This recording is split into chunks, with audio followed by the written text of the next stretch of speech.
Ladies and gentlemen, welcome to the beautiful Talladega SuperSpeedway for tonight's ASRS Cup Series action. And Cameron, this is a racetrack that all these drivers have kind of circled. It's a joker race for this SMS Cup Series playoffs. This is a track which can make or break your entire playoffs. What are your thoughts about coming here to a SuperSpeedway in the playoffs? Yeah, definitely, Peter. I'd have to agree with you on that front. Definitely, Talladega is a race that can really make or break your playoffs, like you said. And, it really is a race where your fate is not totally in your own hands. That's why it's such a big wild card race for all these drivers. And, after last week's race at Las Vegas, this is a totally different breed of racetrack. Definitely going to be a different style racing all throughout the race that we're going to see tonight. Yeah, and of course it is the DMLC Racing Channel Talladega 200 here tonight, so plenty of miles for these drivers to make a move to get the checkered flag and of course add to those point standings, because every little point will matter as we move on to the next round here in just a couple of weeks. But let's go look at the point standings, because the point standings are ever so important. Here we go. Looking now at the Cup Series points, and leading the way right now is Mitch Brown and Jared Mogard, both tied on 2,043 points. Will Worsler currently sits third. Jim Foose, he is 12 markers off. Jared Haggerty fifth. Tim Knott sixth. Joseph Seville in seventh. Kelsey Rogers in eighth. And of course, Jim Foose is kind of that cut line, not the cut line. The cut line is Joseph Seville down there in seventh. And you have Foose 5 points to the good, Haggerty 3 points to the good, not 1 point to the good. So really a lot of drivers just very, very close to that invisible cut line between those green and red numbers. Definitely a lot of pressure here tonight, Cam. Absolutely, especially with the way this race is going to go. Really, even if you're above that cut line, this track is so unpredictable that even you might be able to, or you might get caught up in something that's totally nothing of your fault. You can be right in the back of the pack and still get kind of caught in something here. But we got a couple penalties here to kind of talk about. You see there, 00 of Jared Mogard, 18 Doug Mullins, and number 66 Ed Bray, level 1 strike issued for I believe last week's event, and number 06 Jack Wells, level 2 strike. He will be receiving an EOL to start this race, which if you're going to receive an EOL, Peter, really I'd say Talladega is probably one of the better tracks to do that, because qualifying is not all that important here. We've kind of seen that in the real life and out here on the sim as we start the session itself, but really all qualifying here is really for pit stall selection and nothing else. Oh yeah, definitely. You can start at the back of this race and be up near the front after about 10 laps. So definitely not too big of a deal, but you, of course, want to go out there and grab the pole and try and lead laps, especially if you're in the playoffs, to try and get some bonus points. As you see the number 36 Ty Hester going around the racetrack. And now here's Troy Haight in the number 28 machine as he works his way onto the back stretch. You see a lot of these cars running right down there on the apron. They're forced to run down there until they reach the backstretch. You'll see the little blue cone, and then they can work their way back up onto the racetrack. There's Jimmy McKee in the 31 machine. Good looking ride on that Chevrolet. The number 1 of Jason Stewart. Now he's working his way onto the racetrack. It's kind of interesting to see this, Cameron. They're kind of all staggered out there. Of course, it is close qualifying, but seems like a couple of drivers electing to possibly wait just a few seconds before putting the pedal to the metal and working their way up onto the racetrack. There's the driver of the number 29 machine. Ooh, looks like Will Worsler decided to back that one down. Not quite sure. Oh, that's probably due to the penalty that he had accrued. So that's going to be an interesting little break for Will. Looks like Will might be starting not where he would want to start for this one, but we'll have to keep an eye on that as this race progresses here tonight. There is the number 42 Jim Foose, currently in the green for the Cup Series playoff standings, but not too far to the green. He's going to have to balance that going forward. And now here we got this very dark car. Let's see if we can get the number. That is the number 3 of Pete Baskins. So got to keep an eye on that one. That's got a kind of an intimidator feel to it, Cameron. So we got to keep an eye on that. And of course, here's Brian Yazek in that HPPsimulation.com Ford Mustang running down the back stretch. And I think Ty Hester is the first of the drivers here on a flying lap, Cameron, and he's kind of running down there on the bottom. Yeah, good view from our gyro cam here. Now we're on the top of the car looking down the hood, but you can definitely see run right around the bottom of this racetrack. You weren't able to see it here, but all these drivers probably going to be running right up next to that wall in their first lap. Try to get that car wound up as much as possible. Then on your second lap, that's called your flying lap. You're just going to want to as close to the yellow line as you can. Ty Hester actually a little bit above that, but he's going to pull it down pit road here. Not sure what that's for, but he's going to abandon his qualifying lap here. And actually, it looks like a couple drivers electing to do that. So really kind of interesting strategies here being played. We're going to have to go ahead and see what is up with that. But Troy Haight currently quickest 52.493, about 4 seconds slower than in practice. That is down to the draft being effective in practice lap times. Not, of course, no draft here in qualifying. Not anymore. Now that now that NASCAR abandoned that whole drafting qualifying session, I believe this year. So good to see that, at least in the real NASCAR side of things. We never had that in iRacing, so kind of a moot point here. But on the track here, I believe that's number 73 of Jonathan Holstein right there. Pretty good looking car right there. He is currently in the 6th position. And we're getting actually word that all of these drivers are only getting one-time laps. So it's kind of, we're seeing all these drivers kind of come right out on the racetrack and try to wind their cars up as much as possible in really 2 corners and get right out there and get down to the thick of things. So that's kind of why our times up at the front are so close. As we said, Troy Haight currently the only driver in the 52.4 second bracket.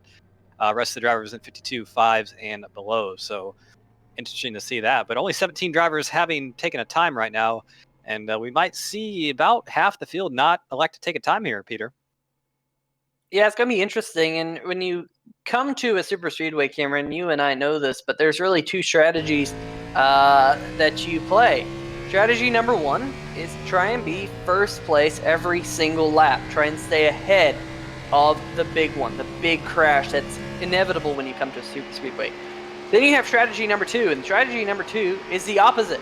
It's be last place every single lap except for the last lap and hope to avoid the accidents by being so far behind everyone. Of course, you don't want to be so far back that you lose the draft and you end up going lap down and all that stuff, but you do want to limit your possibility of being in a big accident, as we do have the 26 of Lee Staples out there on the racetrack right now. So I think that's kind of what we're seeing already playing out here in qualifying, with only about half the field taking a time. Of course, that will kind of change once Lee Staples works his way here through the tri-oval in that number 26 machine. We've highlighted the fact that he has a new sponsor on that car. Pretty good looking ride, I must say. Kind of got a retro feel to it, but at the same time, some very vibrant colors. It definitely pops out there on the racetrack as he works his way through turns number 1 and 2, right down there on the yellow line. We'll see what he can do in that number 26 to see if he can pole vault himself up to the top 5. It'd be good for him to do so. Of course, Lee Staples is not in the hunt for the Cup Series championship, currently in 30th in points. He has only started 9 races so far this Cup season, but a good finish at Talladega will definitely send him off as we move into the late stages of the season. We'll see what he runs here as he works through the tri-oval, I should say, and then to the line. He runs P2. So Cameron, good job by Lee Staples to go out there, put in a good qualifying lap, and that number 26 machine is currently on the outside of the front row as we see the number 24, Alan Young. He's out there right now, and Alan Young definitely has put in some good showings in the 24 this year in the SMS Cup Series, as well as the Sam Maxwell Customs Truck Series. So we'll see what this number 24 can do as he comes to the line. Yeah, he's just starting his flying lap now, and you saw that he was he kind of dived it down to the inside line, going to run that yellow line all the way down the racetrack.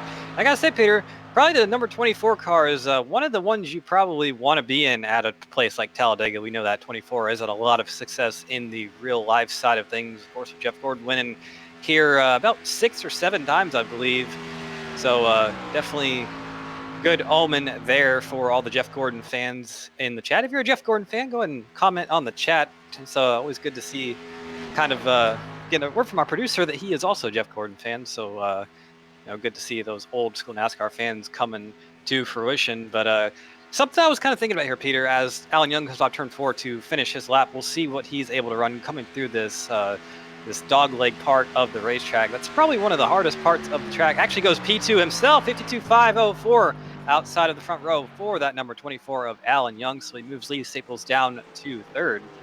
Might be seeing the track temperature kind of go down a little bit, get these drivers a little bit more grip. But Peter, as we kind of conclude qualifying here, you were kind of talking about how there's two strategies you can kind of play here. You can either go to the front and stay there, or you can stay in the back. You and I both know that really you can do all the planning in the world you want before the start of this race, but that really only holds true until the green flag is dropped. Usually your plans kind of get meddled with really in turn 1 of the race start. So all these drivers probably thinking about what they're going to do, but once the green flag drops, it's kind of every man for himself. Yeah, and really the interesting thing to me is there are drivers who go out there, they qualify, they try and get the pole, but their entire strategy is to drop back on the first lap anyway, and they end up dropping below the yellow line on the backstretch, and I have seen it where they cause accidents. So for me personally, when I come to Talladega, I make my game plan as early as possible. I stick to it. I stick to it in qualifying. You just have to. Otherwise, you can be the accident. You might not want to be involved in one, but you might do something that might cause the big one, and you just don't want to have that happen. So you have to play it smart. You have to play every single lap cautiously until you get 10 laps to go. And then once you get to that point, well, there's no telling what's going to happen out there on the racetrack. It's definitely when things definitely crank up.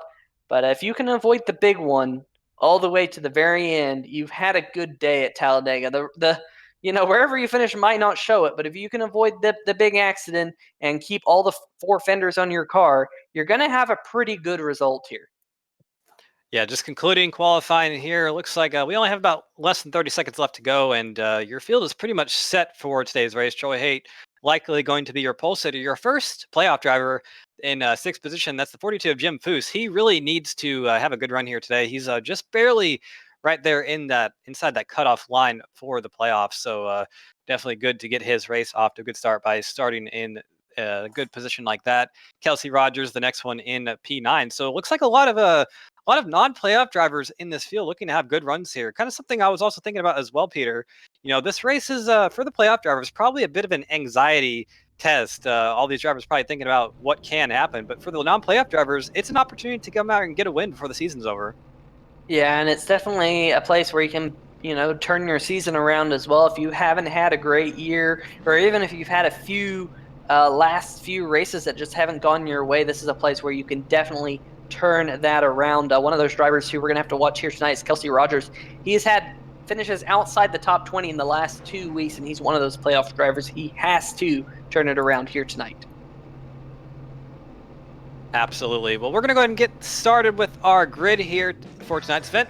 Row number 1, we have the number 28 of Troy Haight, your pole sitter, and the number 24 of Alan Young. Couple Chevys on the front row to start this one off. Rolling off in position number 3, we have number 26 of Lee Staples, and 2 is outside, number 04 of Chris Titus. Edward Bray rolls off in the 5th position, and our first playoff driver, number 42 of Jim Foose, rolls off in 6th. Richard Fletcher and Jonathan Holstein are going to comprise row number, I believe that's row number 4. Kelsey Rogers, your next playoff driver, rolls off in the 9th position, and Pete Baskins rolls off in 10th, Peter. Starting in the 11th position, it's the number 43 of Steve Puhala running that legendary 43. Alongside him on that row is Ty Hester in the number 36. Starting on row number 7, we got the number 72 of Michael Krobach, and another driver with a 7 in the number. That'd be the number 17 of Richard Stallings, starting in 14th. Nick Curling will roll off from 15th, and alongside him, the 77 of Alex Giese, while Jason Stewart and Jamie McKee roll off from row number 9. On row number 10, we have the number 97 of Andy Veltman, and the first driver who did not take a time, the 00 of Jared Mogart. And we'll just go through the rest of the field real quick. Brian Yazik rolls off in blackjack position number 21. Mitch Brown, last week's winner, rolls off in 22nd. Will Worsler rolls off 23rd. Brad Cross, 24th. Sam Maxwell 25th, Dan Deffler rolls off in 26th, Tim Knott 27th, Jared Haggerty 28th, 29th is Christopher Lane, and Doug Mullins rolls off in the 30th positions. Jack Wells 31st, JR Bash in 32nd, and Tyler Seville, fastest driver in practice, rolls off in the 33rd position. So almost like the Indy 500 here, 33 cars, not really, but a good field here for tonight's event. We're definitely going to see a lot of passing, a lot of action here at this 2.66 mile superspeedway with 33 cars. It's definitely going to be a fun one, Peter. Yeah, it definitely will be an exciting race. You know, lots of laps around this place. The track's going to be fairly slick. The current track temperature is 106 degrees Fahrenheit. Of course, that isn't the hottest we've ever seen it here at Talladega, but it's definitely something drivers will have to be mindful of. Will they take 2 tires or will they take 4 tires? Only time will tell what these drivers do on their pit stops, but there's always going to be a little bit of pit strategy in play when you come to a superspeedway, so that is something we're going to have to keep an eye on throughout this one here tonight. But 75 laps, a 2.66 mile racetrack. And Cameron, this is the fastest racetrack that you go to in NASCAR, if you didn't have the restrictor plates, that is. But they do have restrictor plates, and that brings restrictor plate racing. And oh, that's right, we don't have restrictor plates anymore. What are they now, Cameron? Well, now we have tapered spacers, which are basically... It's a restrictor plate. Basically boneless restrictor plates here. So, you know, the whole lexicon thing, it's a thing that goes on the engine to restrict the horsepower. So it's a restrictor block, essentially now. It's not really a restrictor plate. So... it's true. It's still restrictor plate racing in my head, but we're just going to... Technically speaking, whatever. Either way, we're about to go racing here pretty soon. And it's definitely going to be a fun one here. It produces racings analogous to the restrictor plate racing that you are familiar with. If you watched NASCAR a couple years ago, that sort of thing, it's basically the same thing. But anyway, pace car is off, and we will get set to go to the action here around this 2.66 mile racetrack. Already a couple drivers in the back, kind of laying back. One of those drivers, Jack Wells. Remember, he has an EOL penalty in the longest lane to start this race. There's a flagman, green flag in hand as these drivers work their way through the tri-oval at 65 miles an hour. Next time by, they'll be going at 190 miles an hour, waiting for that green flag. And there is the green flag thrown by the flagman. We're underway here, Talladega. Oh, my goodness.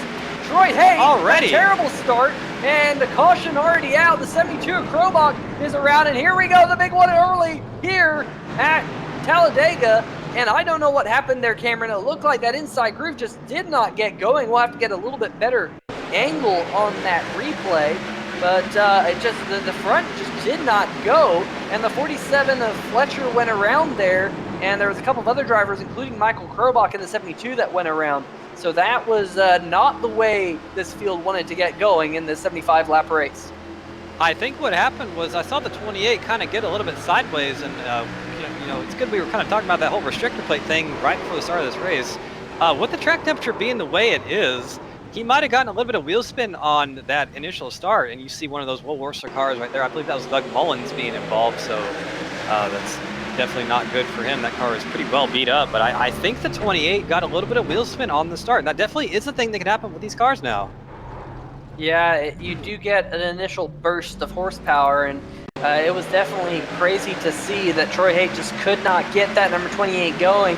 And Lee Staples checked up, but he was being pushed from cars from behind, and it was an accordion effect that led to that first accident. And a lot of the field did a good job of working their way through it, especially considering that the field was so congested there on the start. But a couple of the drivers who decided to lay back didn't quite come out of it the way they were hoping for. J.R. Bash is bashed up his front end. He doesn't have a nose on that number 4 machine. So definitely tough break for some of the drivers all throughout the field. As you can see, they're struggling with the pace car right now because it looks like some of the drivers didn't cross the start-finish line before the caution came out. So it's going to be interesting to see how the pace car situation plays out here, Cameron, because the pace car is about halfway through the field or so currently, and holding up some of the drivers. They should get the wave around before we go back to green flag once again, but that was an absolute crazy start here to start this 75 lap event. Yeah, definitely Definitely not the way that any of these drivers wanted to start this race. That's kind of a big downer on the whole event itself. But about 5 or 6 cars there with pretty severe damage to start this event off. And I see the 43 there, a lot of damage on his number. I believe a couple other drivers, like you said, missing their front end. JR Bash looking pretty bashed up, like you said. So it's gonna be interesting here. I've seen this happen before in iRacing, where a wreck happens before the green flag or before the start-finish line, and that does throw a wrench into race control. You see about looks like about 10 cars here at the tail end of the lead lap, and that's definitely going to be a bit of a situation here for race control to deal with. But hopefully that will be something we can go ahead and fix here. But I think we're going to go ahead and get a word with one of our drivers here, number 18, Doug Mullins, one of those Will Worcester racing cars. See what he saw from his perspective. Doug Mullins, this is Cameron Rich up in the booth. You got a copy? Yes, sir. Well, that was a pretty crazy start there to begin this 75-lap event. See a lot of damage on your car. What did you see from your perspective? Oh, I saw somebody down low spin. I heard that a pole sitter maybe was in fourth gear instead of second, and then it was just chaos. You know, you're 100% in the throttle, and then you try to get on the brakes, and it's too late. So, unfortunately, there's a lot of people that may have got the short end of the stick on this one. Yeah, definitely. But I mean, I don't think you've come down pit road yet. But how much do you think you're going to be able to kind of get that damage fixed up to where your car is at least serviceable for this event? So I'm coming down right now. Unfortunately, the way that everything fell through, some of us were trapped in the fact that we didn't cross the start finish, and well, there we go. Then I just missed my pit box.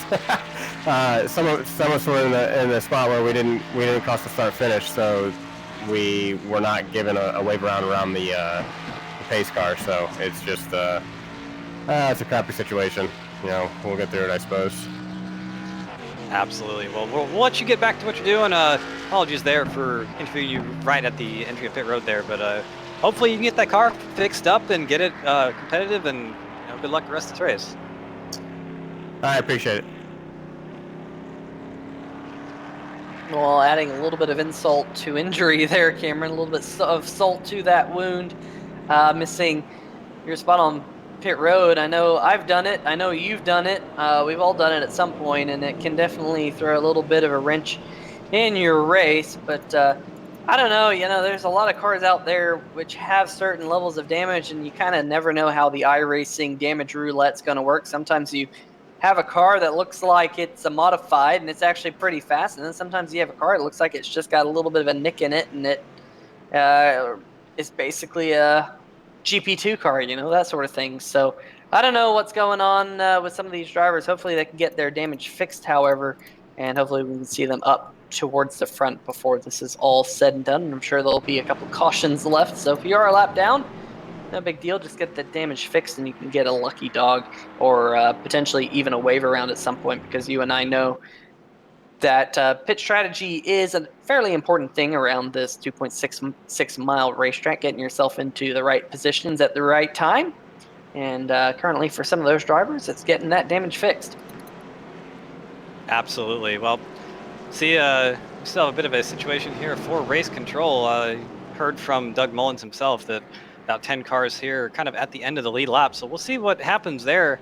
They might be starting at the kind of in front of the leader here. So a bit of an old school thing. We saw that a lot back in the day before the whole lucky dog and double file restart thing. But definitely haven't seen that in a while here. We'll see what happens though. Looks like a lot of us are about as confused as they are out on the racetrack there. See a lot of drivers pitting right now. So this is definitely a confusing start to this race, and hopefully we can get it sorted out and get some green flag racing on our belts, because that's definitely what we want to see here at Talladega, and not this. Yeah, you would think that race control would wave them around. Of course, we do now have Sam Maxwell, who is out of the race in that number 98 machine. He was one of the drivers who raced most of this year, but now he's kind of taken a step back. Now he's a full-time admin race control official here in the American Sim Racing Series, Sim Marketing Solutions Cup Series. And so I'm sure he will be trying to get things sorted out. In fact, I can see right now he is speaking with the drivers affected by this mishap, as we are currently still under the yellow flag. Pace car lights are still on. Pace speed 65 miles an hour around this joint. And Doug Mullins is in his pit box in that number 18 Slice Pizza Bar Toyota Camry, only trying to get some damage fixed, as is Brad Cross, Michael Krobach, Steve Buhala. Richard Fletcher is coming back out onto the racetrack right now, as is J.R. Bash in the number 4. We are getting drivers waved around the pace car as of right now. Tim Knott, Jared Haggerty, Tyler Seville, they're all getting waved around. I'd expect to see most of the drivers, even the ones with damage, get waved around, just because this isn't really their fault, Cameron. It's just kind of an iRacing happenstance that just where the caution flag was thrown and where they were relative to the start-finish line when that caution was thrown, that they did fall one lap down. But looks like everything's getting sorted out here, as Chris Lane there is going on past the pace car. You see a couple of other drivers there, Tim Knott and the number 6 machine of Haggerty there. There is the 01 of Chris Lane going around. So definitely interesting to see. I don't know if the pace car lights are going to stay on here, or if the pace car lights go off. I think they'll have plenty of time, though, to catch back up to the tail end of the lead lap cars, as we should now have just about every car on the lead lap. Does not look like we have any driver who has yet to take it to the garage, so that's good to see. Hopefully those engines can stay running for the entire race, because Cameron, you and I have both been subject to some of those engine blows over the year, and sometimes they are not the most fun thing to be involved with. Yeah, that's one thing that we're gonna have to look forward kind of throughout this race. We're gonna have at least 2 more caution laps here. The caution has been extended by race control, just to get the field sorted out with all the wave rounds and such. But definitely, these radiator openings are not very big at all, as per a rule that was introduced several years ago now. I believe around the end of the Gen 5 era, they kind of tried to limit that and kind of limit the pushing here. So you really have to be mindful of that when you're behind somebody. Get some air to that motor, because you can only push for about 2 or 3 laps before the engine starts kind of overheating a little bit, and then you're going to have a situation on your mind where you have red blinking gauges in your car, and that's not what you want. And once you see that oil temperature blinking red, that engine is going to go boom pretty shortly thereafter. So definitely the oil temp, something you want to be mindful of throughout the entire race. And you can get your water temp up there pretty high, but that oil temp is something you don't want to play with.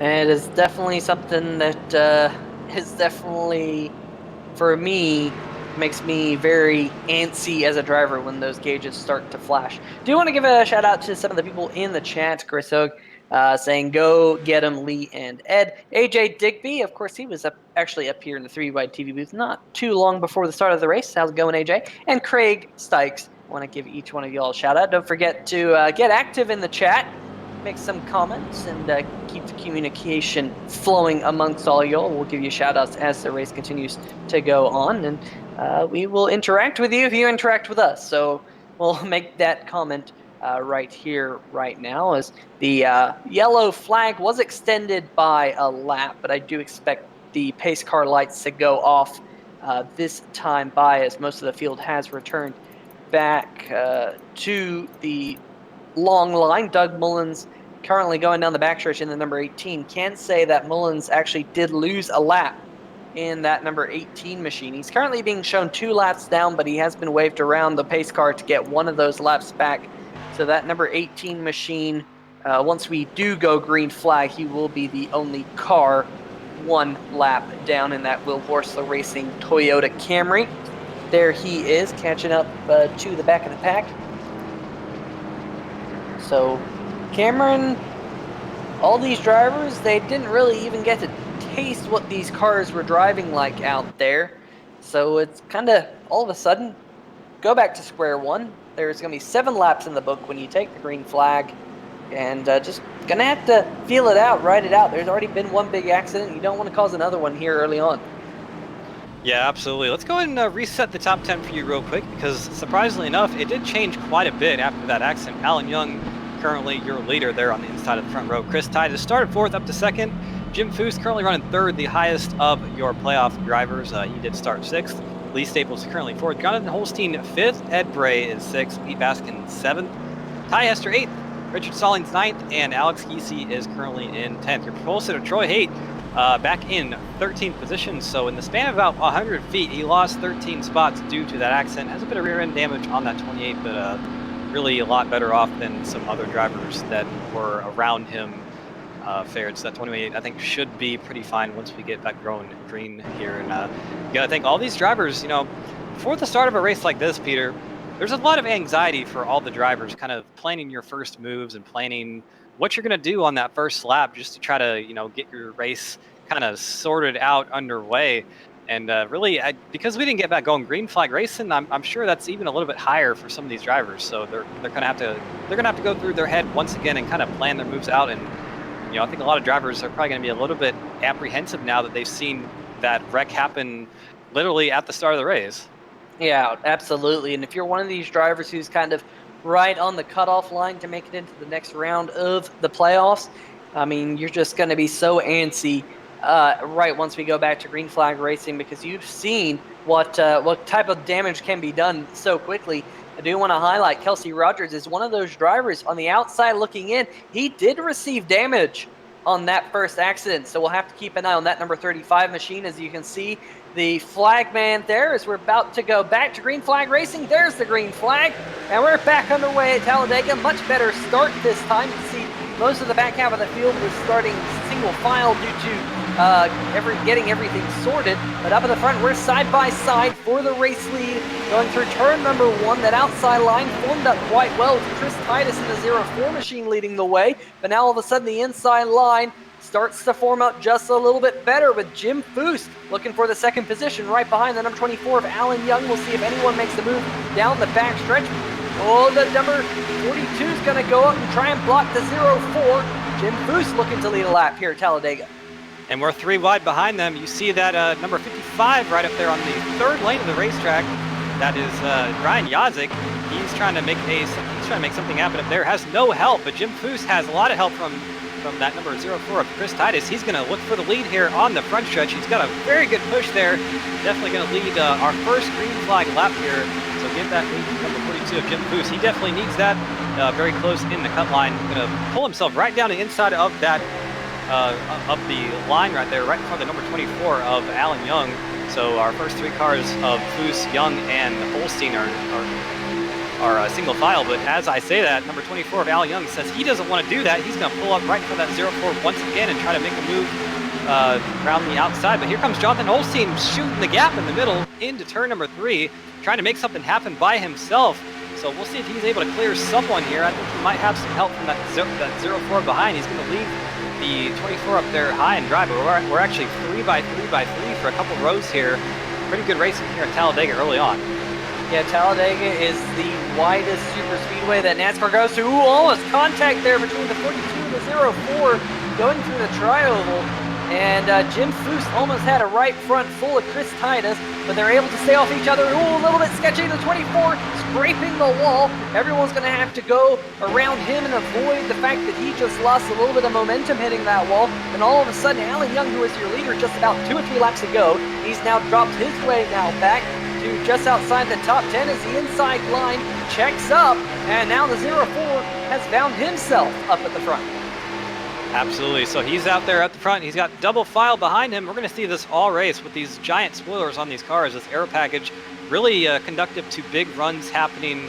And it's almost like truck racing here. The 72 of Michael Krobach there. He was one of the drivers in the wreck, actually. A little bit of damage on that rear end, but has not slowed him. He's going to shoot the gap right behind that 77 and 66, trying to make that second line work. So move from number 66, Edward Bray. He's currently your leader. So I think we're probably going to see a new leader here just about every lap here.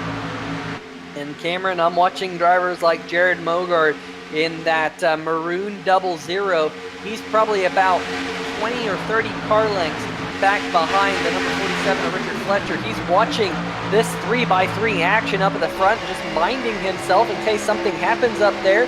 But up at the front, speaking of happening, it is the 66 of Edward Bray who's taken himself up to the front. And look at the number 72, Michael Krobach, all that damage on that HPP Simulation Chevy Camaro. He's pushing the number 77 out of Alex Giese in that bright red machine to the front, now side by side for the race lead.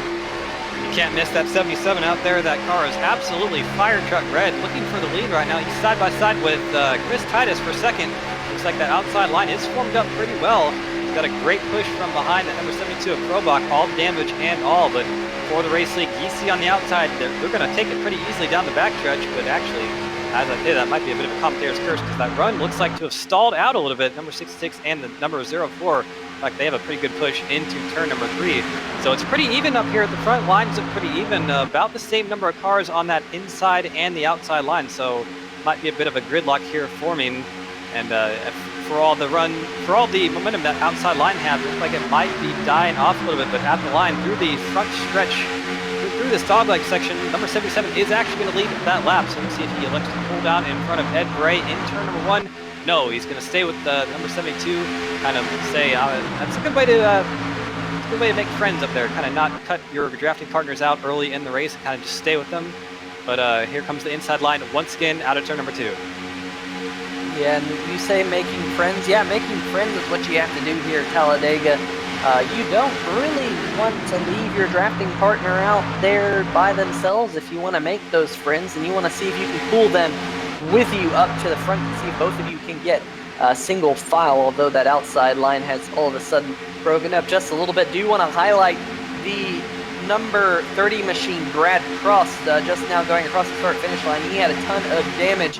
He has gone down pit road because he realized he couldn't keep up with the pack, so he came down, got a lot of damage fixed, and now watch this pack go roaring on past that number 30 machine as they're once again side by side for the race lead. The 77 of Giese has pulled his nose out once again just a little bit with help from Krobach as they're halfway down the back stretch. There they are, and look at that number 72 tucked up right behind the 77 oh so nicely, although it's about a car length back to Lee Staples in the number 26. And we have the number 24 of Alan Young. He's worked his way back up to the 7th position on that outside group. And look at Brian Yazik, who's right on board with that number 55 machine. He is trying to go to the front by himself once again. This wouldn't be the first time we've seen him do this.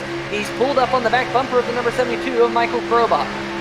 Into turn number 1, he's got a good push there with that damaged rear end of the 72, but looks like they're going to stall out just a little bit there. They got a couple cars behind them as well, trying to get that outside lane, that third lane right up next to that wall working. That is one of the best ways to pass around here because you saw there was a bit of a gridlock there for a couple laps, equal cars on the inside and outside, so sometimes you just have to kind of cut your losses and go right up there next to the wall, and actually it's working. That number 72 has a good run. He's looking for the lead side by side with the 77 Alex Giese, and you can't see it from here on board with 55, but that number 66 right up there on the bottom side of this racetrack, kind of just keeping his line there, and kind of see the frustrating nature of this racetrack. They were side by side for the second place, but kind of have fallen back now, and that number 72 now around the 7th or 8th position. Yeah, this racetrack will teach you how it ebbs and flows, and every once in a while you'll get a great run, and sometimes everyone will get a great run around you. You just have to be a patient race car driver. There's still a long way to go. It's Nikki Worsler in the chat basically saying, hey, it's the lap that counts, the last lap, AJ Digby saying. So definitely that is the one lap that matters. You just have to get there to the point where you can make a charge at the end of the race to go get the checkered flag, and then still about 60 or so laps away as once again they come off the corner. And Cameron, there's a lot of jostling for position going on in this front pack as we're now 3 by 3 by 3, almost 4 wide. Krobach thought about it there for a second, but he pulled back in behind Giese. That number 26 of Lee Staples has a good push from behind from that number 40, I believe 45, Nick Curling there in that green machine. And yeah, we are absolutely 3 by 3 here at the front, so really nowhere to go for anyone behind them, but almost making it 4 wide there, but that outside line looks like it is almost able to make a move there down this backstretch. They are able to get side by side for the race lead. Actually, you see right there, number 26, Lee Staples, has the lead for a moment here. We'll see if he's able to keep it up there in that third groove, but we usually see the inside 2 lanes kind of win out in the corners here, but very close there. See some side drafting already early on in this race, but the outside line doing pretty well right there. Alex Easy trying to make something happen on his own there. He pulls right down in front of the 66 Edward Gray, and leading that lap will be the 26. Yeah, and I'd be really curious to know what our blimp camera has from the eye in the sky, because this is some absolutely fantastic racing up in the front as the middle groove stalls out just a little bit. There, the number 26 of Lee Staples just had to check up there for a minute, and that stalled out that middle lane. And now here comes Ed Bray. Bray was right behind that number 77 machine. He decided to duck out. Now that middle groove has a whole head of steam. And look at that high groove. Nick Curling now leading the way with help from Jared Haggerty. Jared Haggerty starting in the 28th position. He's already up to the 5th position, looking for more. Currently about 5th or 4th position, depending on where he crosses the line here, but kind of just shows you, Peter, how you can make positions and lose positions so quickly here. Live time and scoring puts that number 6 currently in the 5th, but he is behind that 45 now, trying to help him move to the lead. But as we say that inside line, now the stronger one, number 77, Alex DC, has the run out of turn number 2. We'll see what he does down the backstretch. He stays planted there, but that number 26 trying to make something happen himself. Don't count out that middle line, though. That's the 66 of Ed Bray and Jim Foose trying to make something happen. But looks like that inside line is the dominant one right now.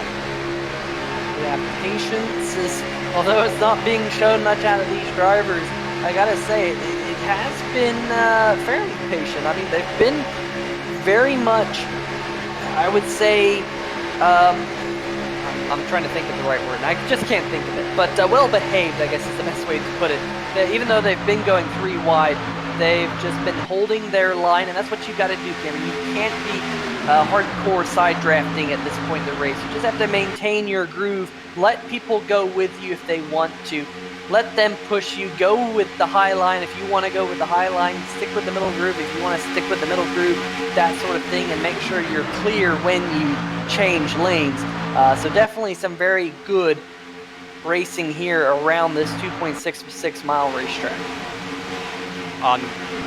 On the outside line, actually, we're looking at the second group here. Number 31 of Jimmy McKee right there in the middle of that. Kind of have a couple of playoff drivers in this field. They're about 4 seconds behind the lead right now, so not a whole lot of, well, it does sound like a lot of time, but really if they line up, they can probably run that first pack down pretty easily. And you see most of them are kind of single file, trying to kind of just stay right there and chill a little bit, Peter. Sometimes that's the best strategy to have. Just kind of stay about 4 seconds behind that pack and just kind of chill and kind of wait for that pack ahead to kind of make a mistake or something. Because we already saw if the mistake is made in that first pack, the consequences are kind of dire for everyone around it. Yeah, absolutely. It can happen very, very quickly and involve a lot of cars in a flash.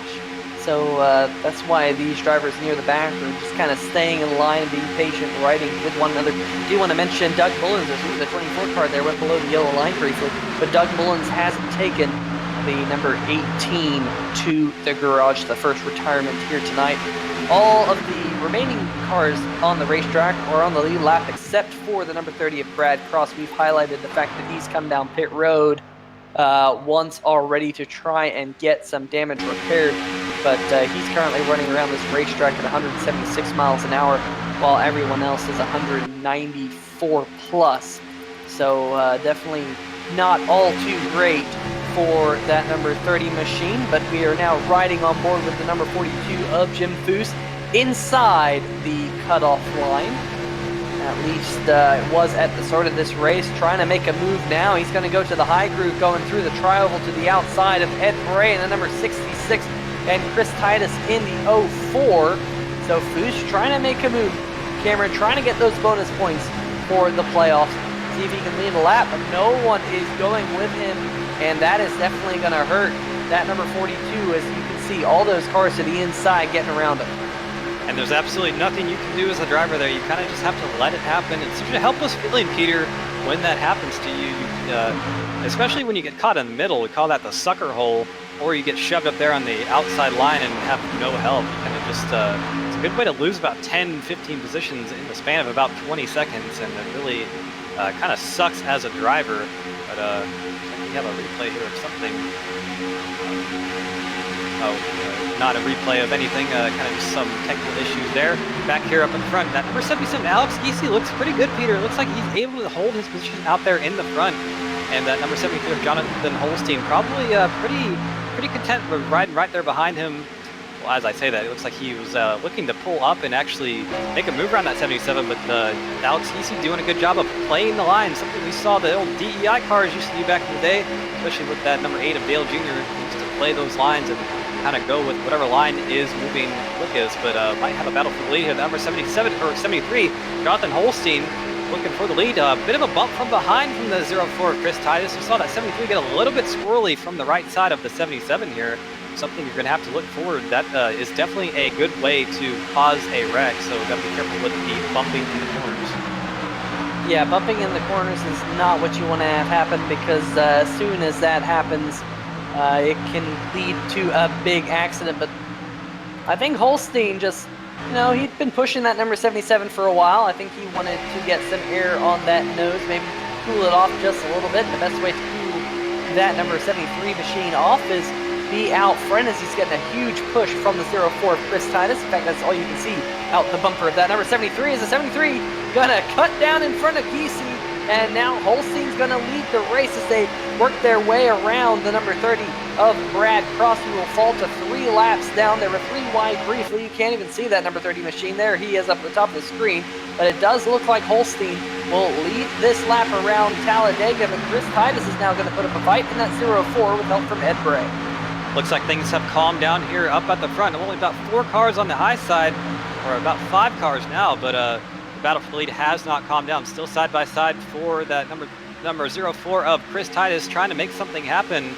Currently the number 73 of Jonathan Holstein on the inside line. We've seen that inside line probably be the dominant one so far in this race.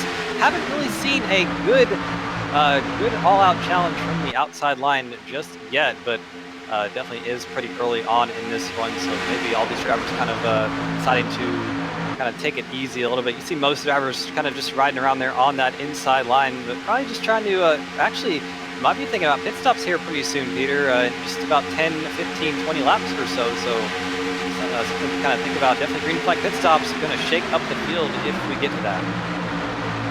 Yeah, and I was just checking that most of this field have all 26 laps on their tires so far, and also with their fuel tank, as the number 77 Giese is going to reassert himself as the race leader with help from Chris Titus. Holstein wants to go back at it, but yeah, definitely they won't have all too much longer to go until they need to come down pit road. There were a couple of drivers who did come down pit road under the first caution of the race, including Michael Krobach, but even them only have about 2 or 3 laps extra fuel, as we now have 48 laps to go. Do want to make a few comments, and after getting word of our producer who raced here at Talladega last night, it takes about a lap and a half, Cameron, for these engines to start overheating, and it does start to get a little bit slick on a long run. Of course, the track temperature at 102 degrees Fahrenheit there is not going to help the fact that it's pretty slick. But now we have, once again, a battle for the race lead as the 77 and the 73 go at it once more. Absolutely. Side by side here through turns 3 and 4. The 77 and 73 look like they've kind of been dicing back and forth for the better part of a couple laps here, and neither driver looks like they're ready to concede that lead. Good run for Holstein on the outside. He's got a good push from Edward Bray in that 66, and I think he's going to lead this lap. Absolutely no doubt about that. Kind of forgot my words there, but move that number 73 to the lead. So it looks like this race kind of swapping back and forth between that 77 and 73 right now. It looks like number 04 of Chris Titus and the 66 of Ed Bray kind of playing wingman, at least at this stage in the race. Do also want to make mention that that second pack that we have been watching Tim Knott, Dan Deffler, Mitch Brown, Jason Stewart, Jimmy McKee, and Kelsey Rogers, as well as the 43 of Steve Bugala, who's barely holding on. They're now 8 seconds behind your race leader, which is Jonathan Holstein in the number 73. So they're slowly but surely losing ground on this lead pack. As look at Richard Stallings there up behind the number 3 machine of Pete Baskins, going all the way to the tippy top of the tri-oval to push that number 3 machine around. Of course, that number 3 kind of reminds me, Cameron, of something you'd see out of Dale Earnhardt. You can't really see that car in the shade very well because it's pretty much pitch black with a little bit of orange trimming around it. So pretty cool little paint scheme on that machine. And look at that number 3 and that number 17. Definitely looks like they're trying to work together to push themselves up towards the front. Yeah, they went way all the way up to the 3rd groove and more trying to make something happen. It looks like that did not happen, so they're kind of trying to use that 2nd lane now, and they've got a pretty good run here. Ooh, a couple drivers on pit road here. It's like, I believe the 04 of Chris Titus coming down, and somebody else, I can't see who that is. Chris Lane. Number 01 of Christopher Lane coming down as well, so pit stop's already beginning here, and that's definitely interesting to know, Peter. It looks like we might have a window open for something, so definitely looking for more pit stops to happen here in a couple laps. Well, you know, we talked about it at the beginning of the race. There's kind of 2 strategies to win here at Talladega. One is to lead every lap. The last one is to lead no laps except for the very last one. There's also a strategy of getting to pit road. And the first strategy is be the first ones on pit road, beat everyone down in case the chaos happens. And the second one is stay out on the racetrack for as long as possible in case chaos happens.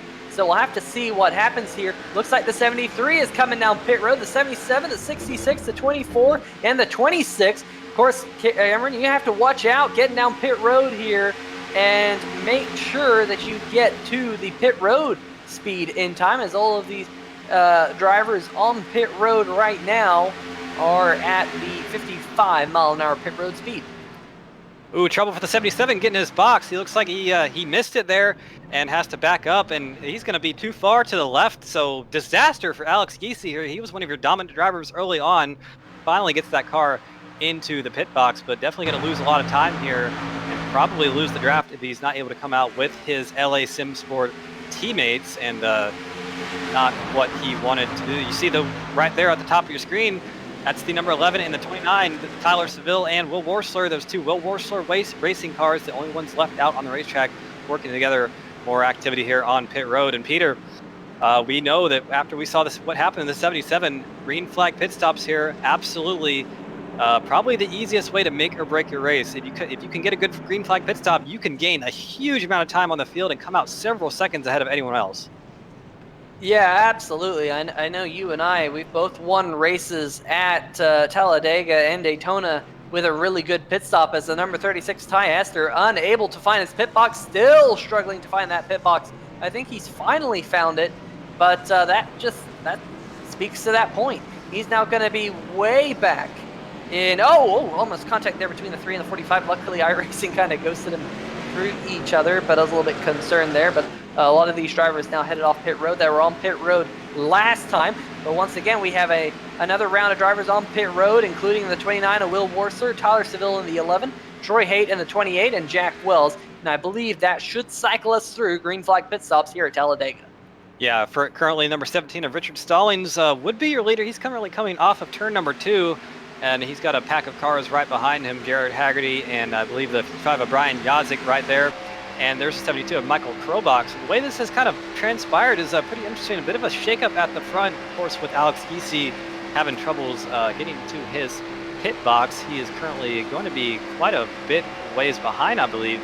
I believe about, lost about 10, 15, 20 seconds there on pit road. So definitely going to move him way to the back of the pack, but battle for the lead. The effective race lead here, Jared Haggerty on the outside with a push from Brian Yazik, going to get around that 17 of Richard Stallings. That is currently, see right here, kind of the cycles coming through right here, looking from the rear end of the 29, see if they can make their way off of pit road before this pack comes. I don't believe they're going to. That pack is running about a 190, and currently Will Worsler about 170, so 20-mile-an-hour difference there down the backstretch, and definitely that number 55 of Brian Yazik with a couple of cars behind him, probably going to be your race leader. Actually, no, that number they were able to get up to speed pretty quickly, those two Will Worsler racing cars of Seville and Worsler himself. So, but I think the outside line is going to be too strong here, and yes, they are. So that moved the number 55 to the race lead once that pass is complete right there, and he's going to pull right down in front of that 29 with help from the 6.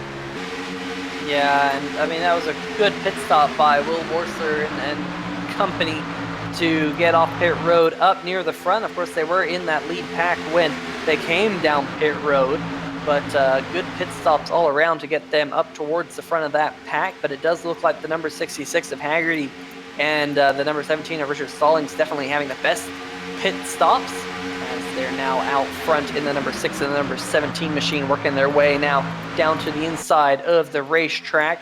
Definitely not a good pit stop for Dane Deffler in the number 13 machine. He was one of those drivers who was in the second group. Well, unfortunately for him, he's now all by himself out there on the racetrack. No drafting help. Steve Pujolas lost drafting help. J.R. Bash, Jason Stewart with no help. And then you kind of get to the second group, which is now 19th through the 26th position. And those drivers that are running by themselves are about 10 to 15 miles an hour slower than this pack. So if you do the math there, 2.66 miles, 10 miles an hour slower, you're going to go a lap down in about 15 or so laps. And definitely they're going to be needing that caution here. But still at the front, number 6 of Jared Haggerty with a good push from the 17. Still have that lead, but on the outside, those two Will Worsler racing cars with help from Brian Yazek trying to make something happen. We haven't seen them. They actually held back for a lot of this race, kind of getting that track position through some pit strategy, and that's definitely a good way to do it, trying to make something happen on that second groove right now, but I don't believe they're going to have the momentum at the race or at the start-finish line. It's actually going to be a dead heat there, almost about 9 1/1000ths of a second, the gap from Haggerty to Worsler, that push from his teammate, but you know, those two drivers are going to be wanting to make something happen here. Unfortunately, number 18 of Doug Mullins, the third Will Worsler racing car, retired from the event, like you said, Peter, and so they are one car down on their drafting help, but still having a good push out there. Yeah, definitely you want to be with your teammates, and speaking of teammates, Nick Curling and Jim Foose, that's another two drivers who I'm sure will be working together. There you see that bright green number 45, and kind of just to the inside you see that black and red number 42 of Foose. I definitely expect to see them work together at some point in this race as we inch ever closer to the halfway mark, now just about a lap away from that halfway distance. But let's pass time by. Your race leader was Will Worsler, so definitely trying to get as many points as he can for the playoffs. There's a little bit of possibly 3-wide action in the back. No, it's like the number 66 and the number 3 get things sorted out there on that top groove. So we're pretty much 2 by 2 up at the front. Definitely everyone giving each other plenty of room. And Cameron, you and I, we've kind of had these races at Talladega where it's just a green flag feel to them, and you kind of appreciate this green flag racing, and you kind of do want to give each other a little bit of room, because you do realize that you can't win the race with 37 laps to go this time. Absolutely. It's looking about like it looked about the start of the race. A bit of a gridlock here, about even on the top side and the bottom side as far as number of cars goes. So that kind of lends itself to not really being able to do anything here. Currently, the 29 of Will Worsler led that last lap, but that number 6 of Haggerty and the 17 of Stallings trying to make a move on the inside to try to take that position back. But really, this is kind of a game of numbers at this point. You kind of just want to get in that line with more cars and try to kind of really get yourself into the get yourself into the stronger line and try to make some positions up, because the really only way you can do that now. Really behind this pack, about 5 seconds behind the lead pack, we have another pack with the 04 Chris Titus, the 01 of Christopher Lane, Alan Young, and Lee Staples, Mitch Brown, all kind of running there. About 5 seconds behind the pack. They're currently going across the start-finish line right now in this pack up here in the middle of turns 1 and 2. So pretty good to see. Pretty interesting to see that. Either way, but still battling up here side by side for the race lead between the 29 and the 6. Looks like these two drivers, kind of something we saw earlier on the race with the, I believe it was the 24 or it was the 77 of Alex Giese and the 73 of Holstein, kind of just battling side by side, not really able to get away from each other. Yeah, they just kind of seesaw back and forth, yo-yo with one another, and that's kind of led to this side-by-side racing, which is some great racing here for Talladega standpoint. We started with 33 cars. We still have 31 of them on the racetrack. Actually, no, excuse me. Brad Cross in the number 30 machine. He's actually taking that Toyota Camry to pit lane. Looks like he's in his pit stall, so not quite sure if he's getting damage repaired or if he's calling it a night.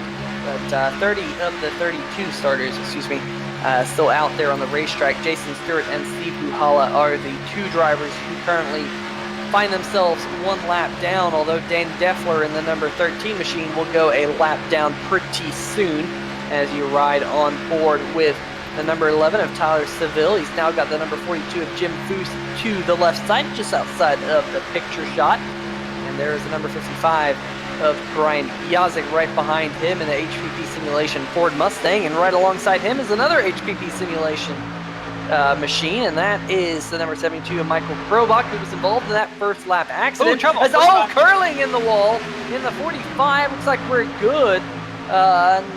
Surprised we didn't have a wreck there. I'm sure the number 45 needs a new pair of underwear or something. But let's see what happened here on the 3-wide TV replay. Ooh, maybe a little bit of contact there with Troy Haight in the number 28 machine. And a good job by Curling to save it. Hopefully he doesn't have too much damage. Just kind of reset himself at the back of the group here as we now ride on board with the 73 of Holstein. Not Holstein. Yes, it is Holstein. And saw that little bit of contact right in front of him. Glad that did not end in disaster. Yeah, that's it. That was a great piece of driving from the 45. Actually, it only kissed the wall a little bit, so I believe that car is not going to have very much damage at all. Probably a couple seconds of optional, but definitely could have been a lot worse. Could have been a race ender for himself and others there, so definitely good to see that. But up there at the front, 6 of Jared Haggerty and the 17 of Richard Stallings. They look like they've been partners for a couple laps now, working very well together. Good push down the backstretch, shoving that 6 into turn number 3. And looks like we might have had some 3-wide action behind them. You see the 42 of Jim Foose there looking on the outside of Michael Krobach. Doesn't look very committed to that yet, actually, right now. Yes, he does. He's got a push from behind from Will Worsler, but that push has gone away. Will Worsler ducks right in behind that 72, and Jim Foose now left up to himself on that third line. Next closest car with him is a 28 of Troy Haight, and that's definitely not going to be a close enough push for him to do anything. He's falling back a little bit there. Right there, number 3, Pete Baskins trying to make something happen on his own, but you see that if you don't have any drafting partners here, it's really hard to make a move here. Yeah, absolutely. And that number 3, he had a fantastic run going through the tri-oval, but as soon as he poked his nose out, that clean air hit the nose of that number 3 machine. It was like hitting a brick wall, and he is slowly but surely sliding backwards to the front bumper of the number 72. Here's the second group, which is led by the 51 of Mitch Brown. He's got the 00 of Jared Mogard tucked up right behind him. And this group has been pretty quick out there on the racetrack. Last time by actually about 4/10 faster than your race leader, Jared Haggerty. So as long as this group can stay in line and work together, they do have a possibility of catching the lead pack, which would definitely be pretty exciting because that would be a huge lead pack here in the closing laps. But in front of your race leaders, you see the 1 machine as well as the 43 of Steve Buhala. Actually, no, excuse me, that's the 13 and the 43 of Buhala. That number 13 looks quite similar to the number 1 machine from afar.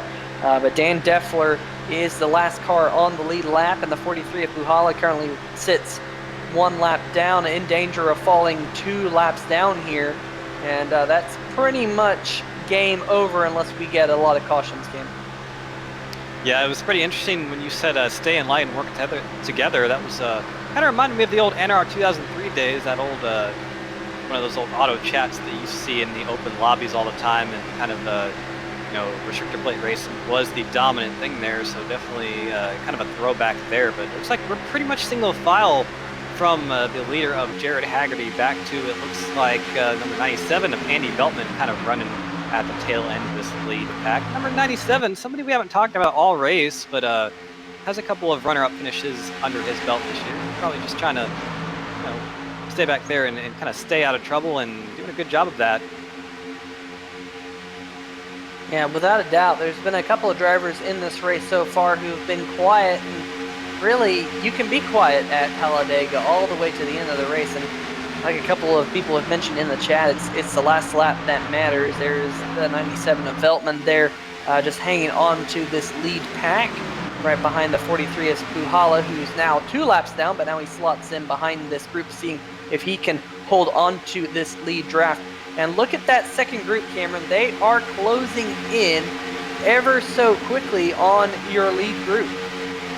Yeah, absolutely. They've done a really good job of working together.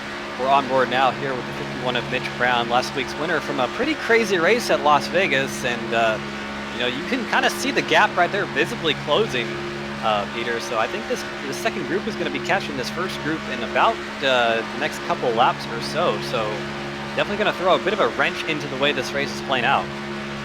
Yeah, and you can see they have the draft. That second group now has that lead group's draft. And as soon as they pick that up, they're just going to pull up to the back bumper of those cars really, really quick. It's really impressive to see how quick this is closing up, because that number 51 machine, he has a head of steam, 203 miles an hour going down the backstretch.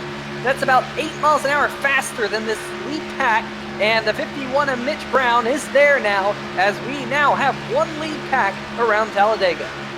We're probably seeing a fastest lap here being played out at Talladega, but they're helped by the side-by-side battle for the race lead. Troy Haight up there with help from the 72 of Michael Krobach, Brian Yazik, and Jim Foose. They've got on the outside line pretty well situated up there, trying to make a move for the race lead. Still side-by-side. Troy Haight looking on the right rear quarter panel of the 6 of Jared Haggerty, and they are side-by-side through 1 and 2, trying to get some momentum up there. Here's Mitch Brown. We're on board with him right now, trying to make that third groove work. We talked about how they have a lot of momentum, but that pack behind him kind of fizzled out a little bit. He's making moves by himself right now, Peter. And Cameron, last time by, this 51 machine was 1.3 seconds faster than the number 6 of Jared Haggerty. Mitch Brown ran a 47.83 second lap time, which is undeniably the fastest lap of the race. And look at that number 51 go. Just a few laps ago, he was 4 seconds behind the race lead, and now he's in the 6th position. Although the number 28 of Troy Haight says, hey buddy, I want to have some fun up there on the high line. And now Haight's come up to block him.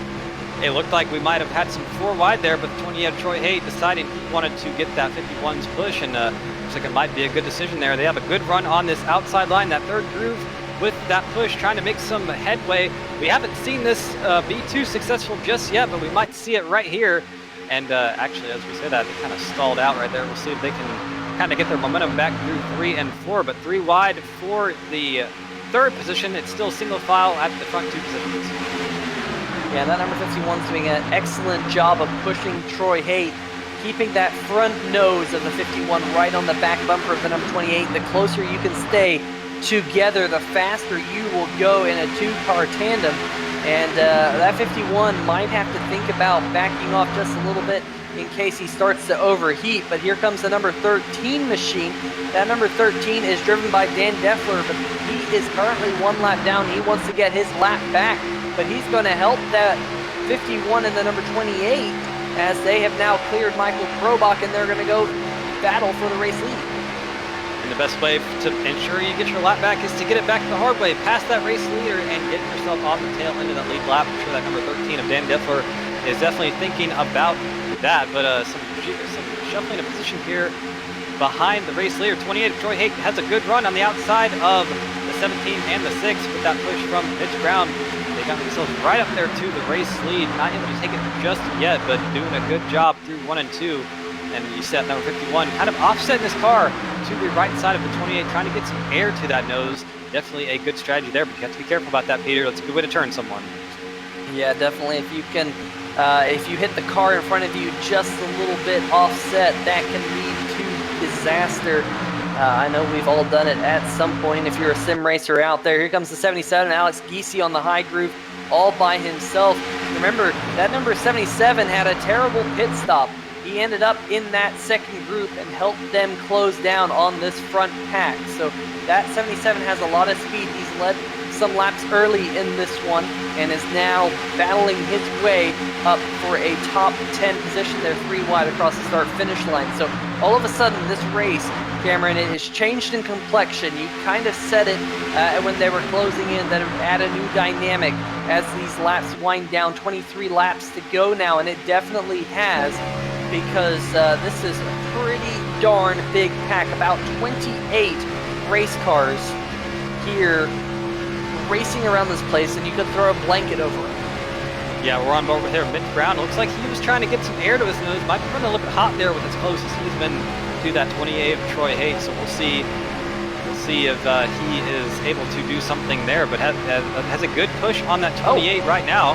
We do have people on pit road, the 73 of Holstein and the 66 of Edward Bray, both on pit road as we speak. They decided to jump out of the draft here to make their final pit stop. This will get them all the way to the end of the race from here. So will they take, Cameron, do you think they'll take any tires here or just a splash of fuel and go?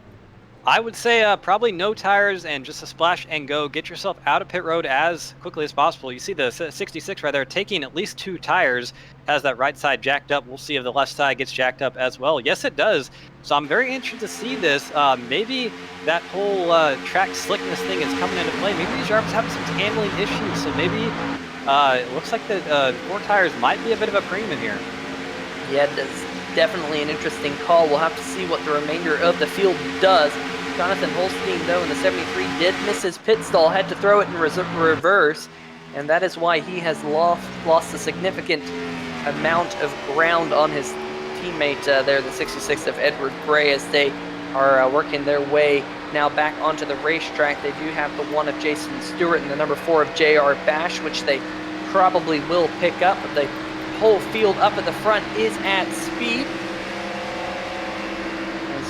Right on board with that number 73 machine. The 6 of Haggerty has brought himself once again up to the front, holding that position nice and strongly over the 17 and the 51 of Mitch Brown. And then you have Dan Deffler, who is currently the first car 1 lap down. However, when this lead pack catches the cars in front of them, Deffler might not be the first car a lap down for all too long. But we do have 21 laps to go. The pit window is 100% open here, Cameron, and it will be interesting to see what these drivers do decide to do when they come down onto the 55-mile-an-hour pit road. Yeah, I actually really like the strategy of hitting early, except you see right there the 66 and the 73 now under fire from this pack behind them. They're running way up there at the top of the racetrack. Not much they can do. They just kind of have to let the pack go by. They have a lot more speed than those 2 cars on the outside line. And the one thing you have to worry about when you pit early, especially with only 1 other car, is if that other car has some pit road issues, you're kind of going to be left out on your own right there, as we have the 1 of Jason Stewart there running out the back, or at the bottom of the racetrack. He's with the number 4 of J.R. Bash, and a bit of a shuffling necessary for this field to get around them. That's actually going to move or make Jared Haggerty go around the second groove with help from that 17 and the 06 of Jack Wells. And Jack Wells is somebody we haven't talked a lot about. He started in the 31st position leader. He's kind of looks like he's kind of up here running in the top 5. Might be kind of just biding his time, getting himself in position with 20 laps to go. Yeah, he's been doing a fantastic job up there in the top 5 in that 06 machine, and we really haven't talked all too much about Jack Wells pretty much all season long, but he's definitely showing himself as a very, very good oval racer, super speedway racer, as we do have some drivers on pit road here. That's the 26 of Staples, 24 of Alan Young, Tim Knott, Kelsey Rogers, Jimmy McKee on pit road. Meanwhile, Jared Mogard, Chris Titus, both pitted 1 lap ago. And unfortunately for those drivers, they definitely are very split up. So I don't think it's going to work out in favor of Mogard or Chris Titus. We'll see how these drivers fare on pit road now. Looks like everyone having a good pit stop. Looks like definitely 4 tires once again, Cameron, on a couple of these drivers. Other drivers electing to just take 2.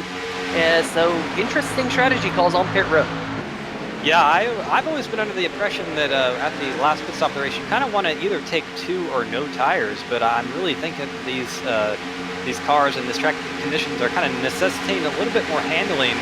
So I think a lot more drivers are taking 2 tires than normal. But up here at the front, we've kind of settled down a little bit. About the first 4 or 5 cars, single file there. You see the number 1 of Jason Stewart. He is your current first car 1, or he's actually 2 laps down, excuse me.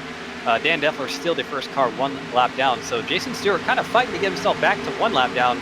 Dan Deffler trying to get himself on the lead lap here. So a couple of lap down cars mixing themselves up with the back here. Well, they have to race because they have to race for that lucky dog position. That's the only way they can get back in this race. Watch the 00 Mogard. He was running that low groove, but looks like we do have a lot of drivers on pit road, including your race leader, the number 6 down there. It looks like everyone doing a great job again pit road as he right on board with Haggerty as he hits the yellow stripe to get down to the 55-mile-an-hour pit road speed. And everyone getting into their pit box nice and neatly so far. We'll have to keep an eye and see if that continues amongst these drivers, because Cameron, some of these drivers were able to recover from a bad pit stop last time, but this is the money stop. This is the last one. There's no recovering from this one if you have a bad pit stop. And looks like all these drivers did a fantastic job. But once again, seeing a lot of drivers take 4 tires on pit road. Yeah, a lot of drivers kind of electing to come into their pit stalls pretty generally. I think after that first stop, they kind of learned that these super speedway brakes are kind of not as good as normal brakes. They kind of don't really stop as easily as normal track brakes do. So you really have to kind of take it easy into your pit stall and slowing down from pit road. That's why that's kind of one of the hardest things to do. You see more activity here on pit road. There's the 11 of Tyler Seville. The 45 of Nick Curling, who might be getting a little bit of damage fixed from that little bit of wall contact there. Looks like there was a little bit of contact on pit road actually between Brian Yazik and the number 29 of Will Worsler as they were both trying to get to their pit box. And in fact, I think Yazik might have slipped through his pit box a little bit. Oh, more contact, 13 around. That's Dan Deffler. Yeah, Dan Deffler looks like he is just going to jump out of it. But that is definitely a tough break, and Yazik, not quite sure what he's struggling with, but he's just now coming out of his pit box. A very, very long stop. Maybe a pit road speeding penalty for the number 55 machine. Oh, Jack Wells, the 06 machine. We were just talking about how he's had a fantastic race going all night long. He has self-spun coming out of pit road. Looks like he got the RPMs up just a little bit. And the back end on that 06 machine went around, and he came to a halt in the 06 right there. So that is definitely a very, very, very tough break. Here you go. You see it just broke loose right there. And Jack Wells, fantastic race up until this point. And that is just an absolute heartbreak for that 06. Absolutely. That's just one of those things you have to be mindful of with these new Cup cars. With more horsepower than they're kind of used to, you can get into situations where you get into that. We saw that at the start of the race, but currently after Troy Haight pitted from the lead, your leader right now is at number 42 of Jim Foose with the push from Michael Krobach. They have about a couple seconds behind them to the number 6 of Jared Haggerty and the rest of the pack. So undoubtedly they're going to catch them, but we're hearing 2 tires for both of these cars, and you kind of see what that means, Peter, as far as track position goes. You save some time on pit road, and you can really get a good lead out there in front of everybody else. But the bad news is there is about 8 or 9, 10 cars there in that pack, and you can see visibly they are catching them, and they're going to pretty much blow right around them in about 10 seconds time here. Yeah, Haggerty did take 4 tires. He had a 13.1 second stop, while Jim Foose and Michael Krobach were in the 9-second bracket. So definitely 2 tires on the 42 and the 72. But those 4 tires on that number 6 now prevailing as he heads to the front once more here around the famed Talladega Speedway. Working through turn number 2 here, but that inside groove all of a sudden starting to come back with a little bit of help from that number 77, Alex Giese. Once again, starting to make his name known back at the front. Remember, Giese had problems under the first green flag stop. He was able to use that second group and get their way back into the lead pack, and now he has a shot at getting the checkered flag here tonight, as it looks like we have about a 12 to 13 car pack up at the front, and then it's a little bit of a ways back to the Alan Young in 12, Jimmy McKee. They're about a second and a half behind Ty Hester, currently riding in the 11th position. Up there on the top of the racetrack, you see those Dirty Bird sim racing cars of Haggerty, Stewart, and Mitch Brown trying to make something happen. That number 42 and the 72 have gotten themselves back to the lead on the inside line. Both those cars on 2 tires. So we'll have to see if those two cars struggle with handling here. You see a good move from there from the 6 car. He gets himself ahead of the 42 and pulls right down in front of that car in turn number 3, trying to get the lead. He's going to be able to do that. But here comes number 1 and the 51 on the outside line. Of course, Jason Stewart not on the lead lap, but Mitch Brown trying to push that car out to the lead. He's currently got one of his laps back at the line, and that's going to give the 51 the race lead and the one lap back. Yeah, that one machine wants to see a caution flag right now because that's the only way he's going to have a shot to get back in this race. If the caution flag was to come out right now, he would be 1 lap down, but he would be able to get back around the racetrack. Currently, J.R. Bash in the number 4 machine is the first car 1 lap down, so he would be the lucky dog, not Jason Stewart. But you can see Stewart now up at the front. This is kind of what Haggerty wants. And Cameron, I've always enjoyed being the race leader and having a car in front of me that's a lapper. It just all of a sudden gives you a little bit more options on what to do. You can continue to push the car in front of you, or you could play the lanes. I've always enjoyed that situation, so I wonder what Haggerty is thinking right now. You can see a little bit of front left damage on that number 6 machine. That front left fender just peeled up just a little bit, but that definitely hasn't hurt the pace on that number 6 machine, as he has been the fastest car here in basically the last half of this race. And you see some action here on this 3rd groove. You see the number 17, Richard Stallings, with help from GDC, Will Worsler there, Tyler Seville. They're trying to make something happen right up next to that wall. There's Ty Hester there as well.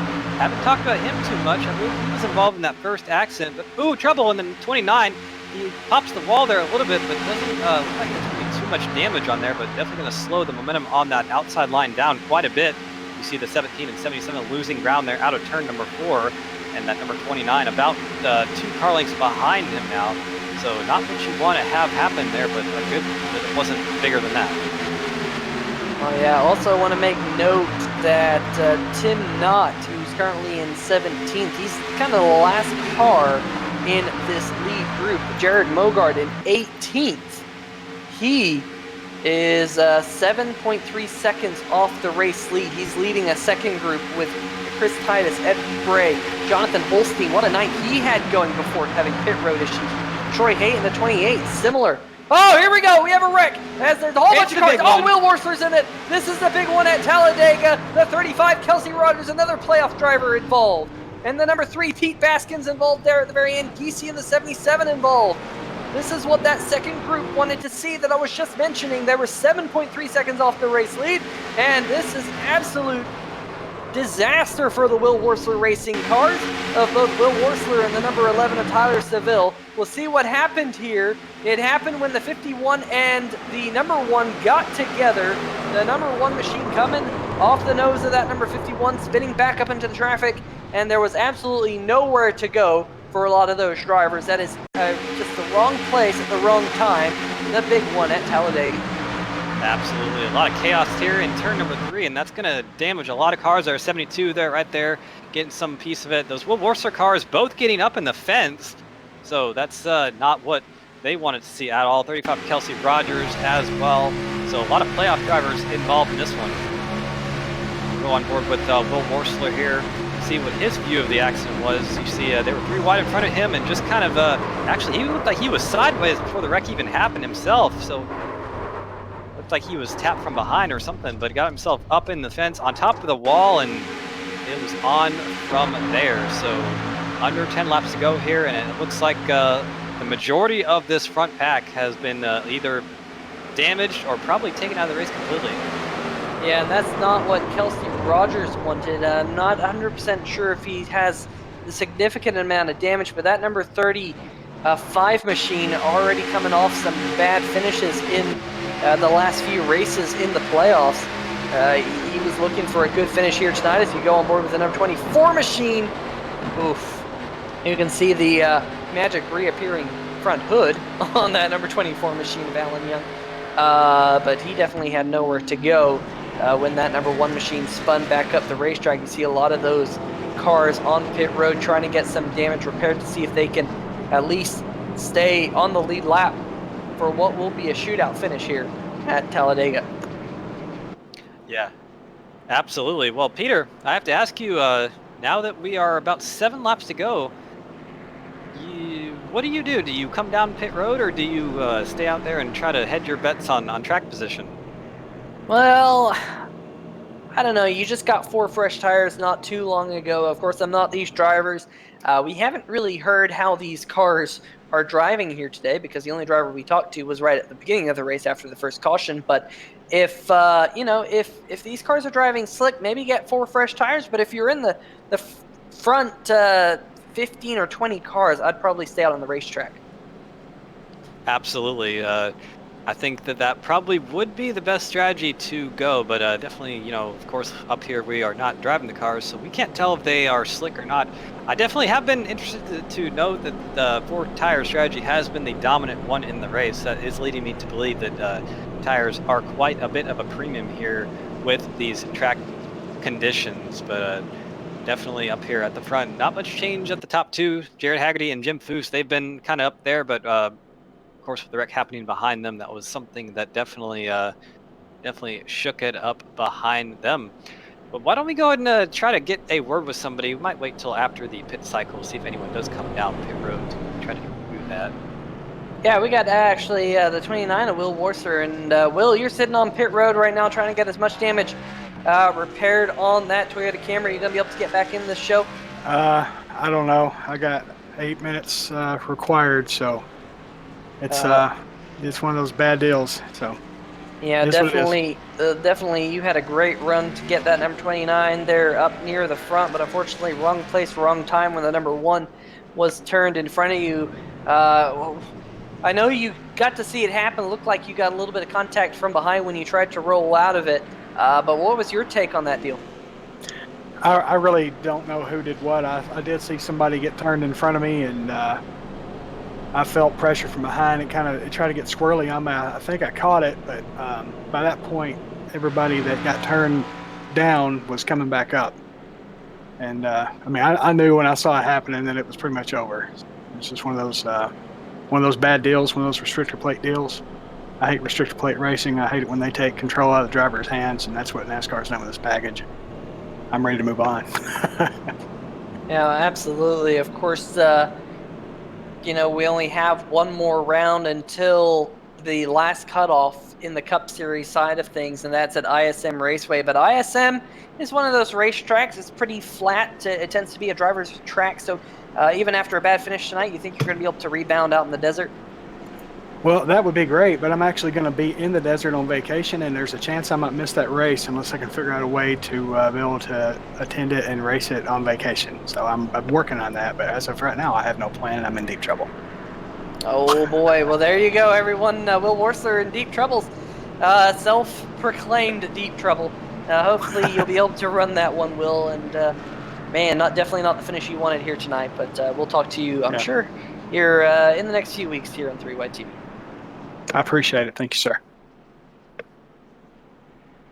All right. Well, that was the number 29 of Will Worsler and Cameron. Definitely not the way that number 29 wanted tonight to finish, as I think we might be trying to get one more person dialed up here to speak to. Yeah, I got him right here, Jared. I heard you laughing there. Probably a bit of happiness on your part. You were up here in the race lead. Kind of just, tell us about how your night has gone. You've gotten yourself up from the 28th position to the lead right now, and it's been a really good race for you. Yeah, it's been a pretty good race for me so far. I'm just trying to save some fuel till the end, just in case we get that green-white checkered. But overall, pretty. Absolutely. So hearing some. Does it sound? It sounds like you might be a bit close on fuel if the green-white checkered comes out. How close are you looking?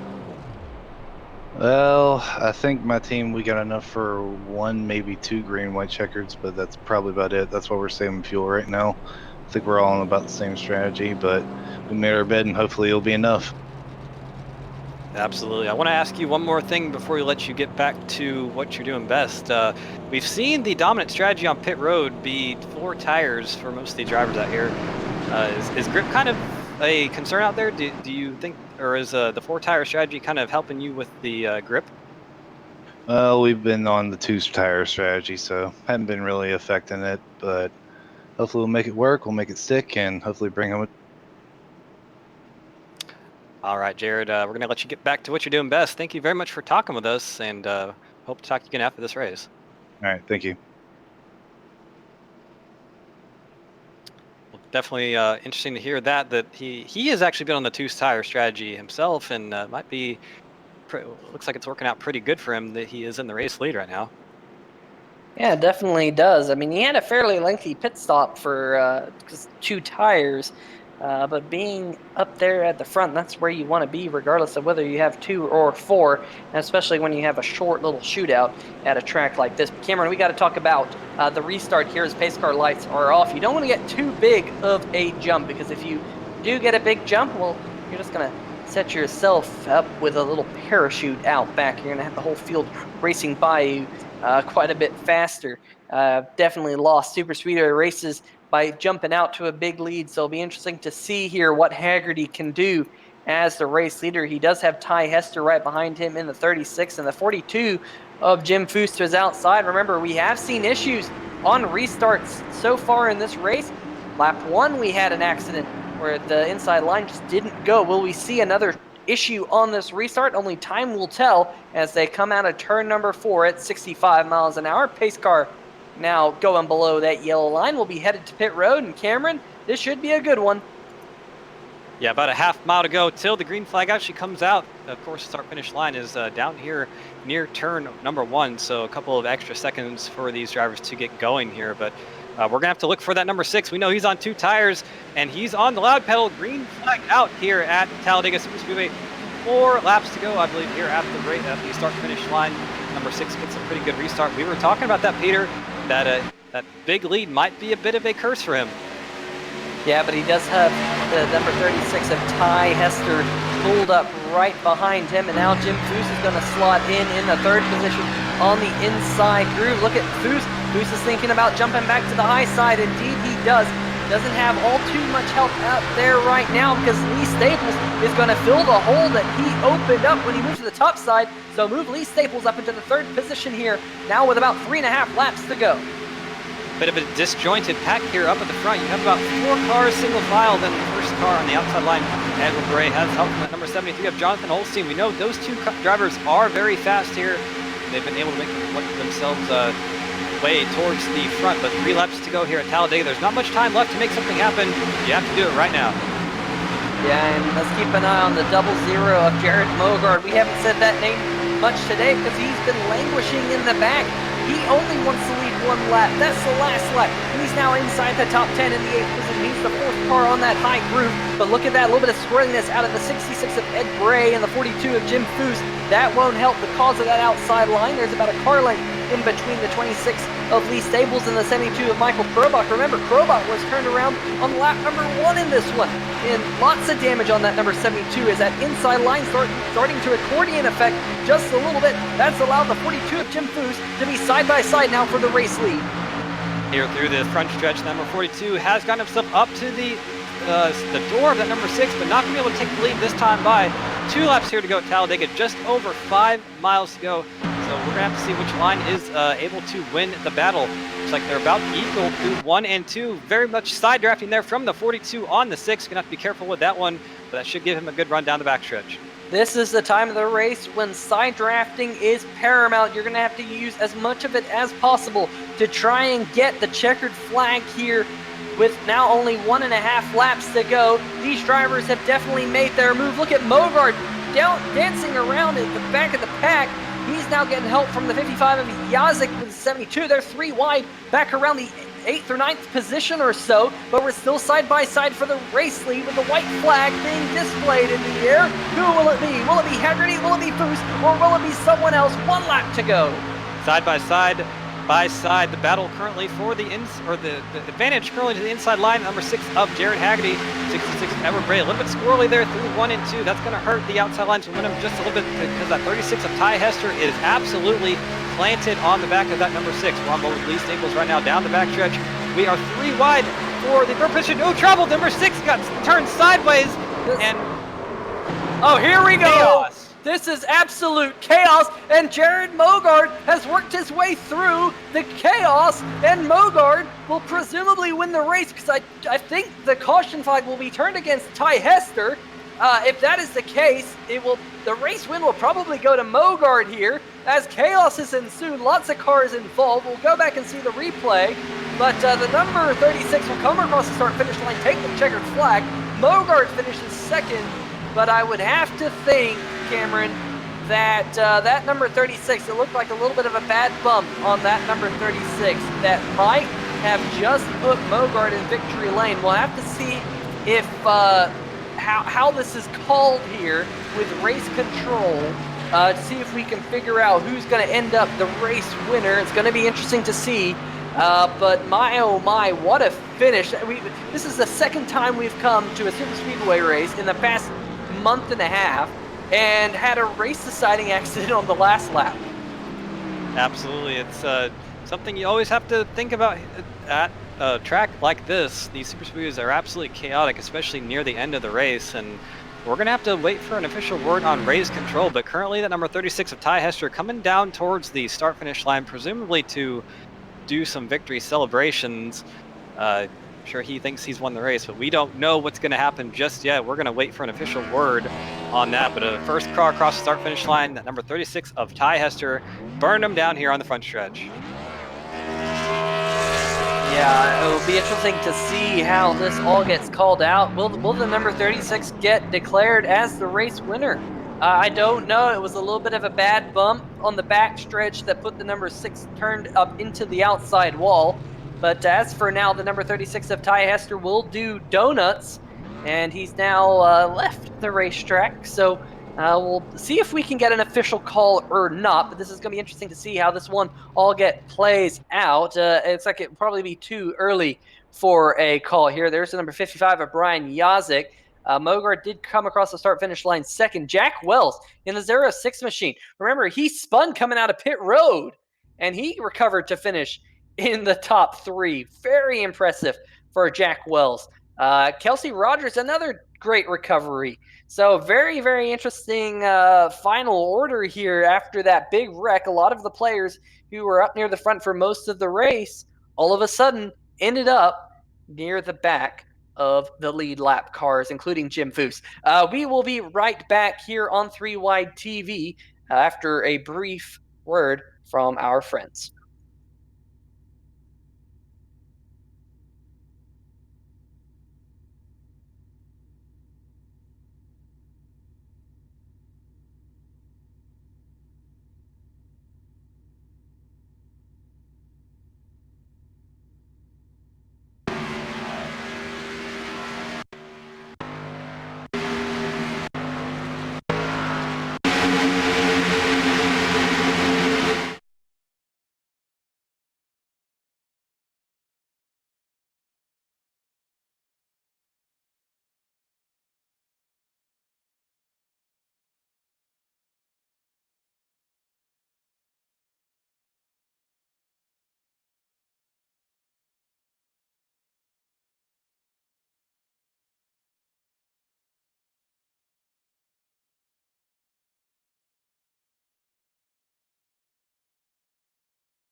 All right, welcome back to Talladega SuperSpeedway, where we just saw a thrilling finish to this race. We're going to go back and watch this accident on the last lap, and there you can see that initial contact between the 6 and the number 36, and Lee Staples in the 26 did everything he could to keep that car going straight, and unfortunately for Jim Foose, man, he got absolutely clobbered by Chris Lane. Chris Titus there flipping upside down in the grass. We'll see this on the replay, but I think we really need to try and see if we can see this from the helicopter cam, but this is the onboard with the number 36 of Ty Hester. Let's go back just a little bit more.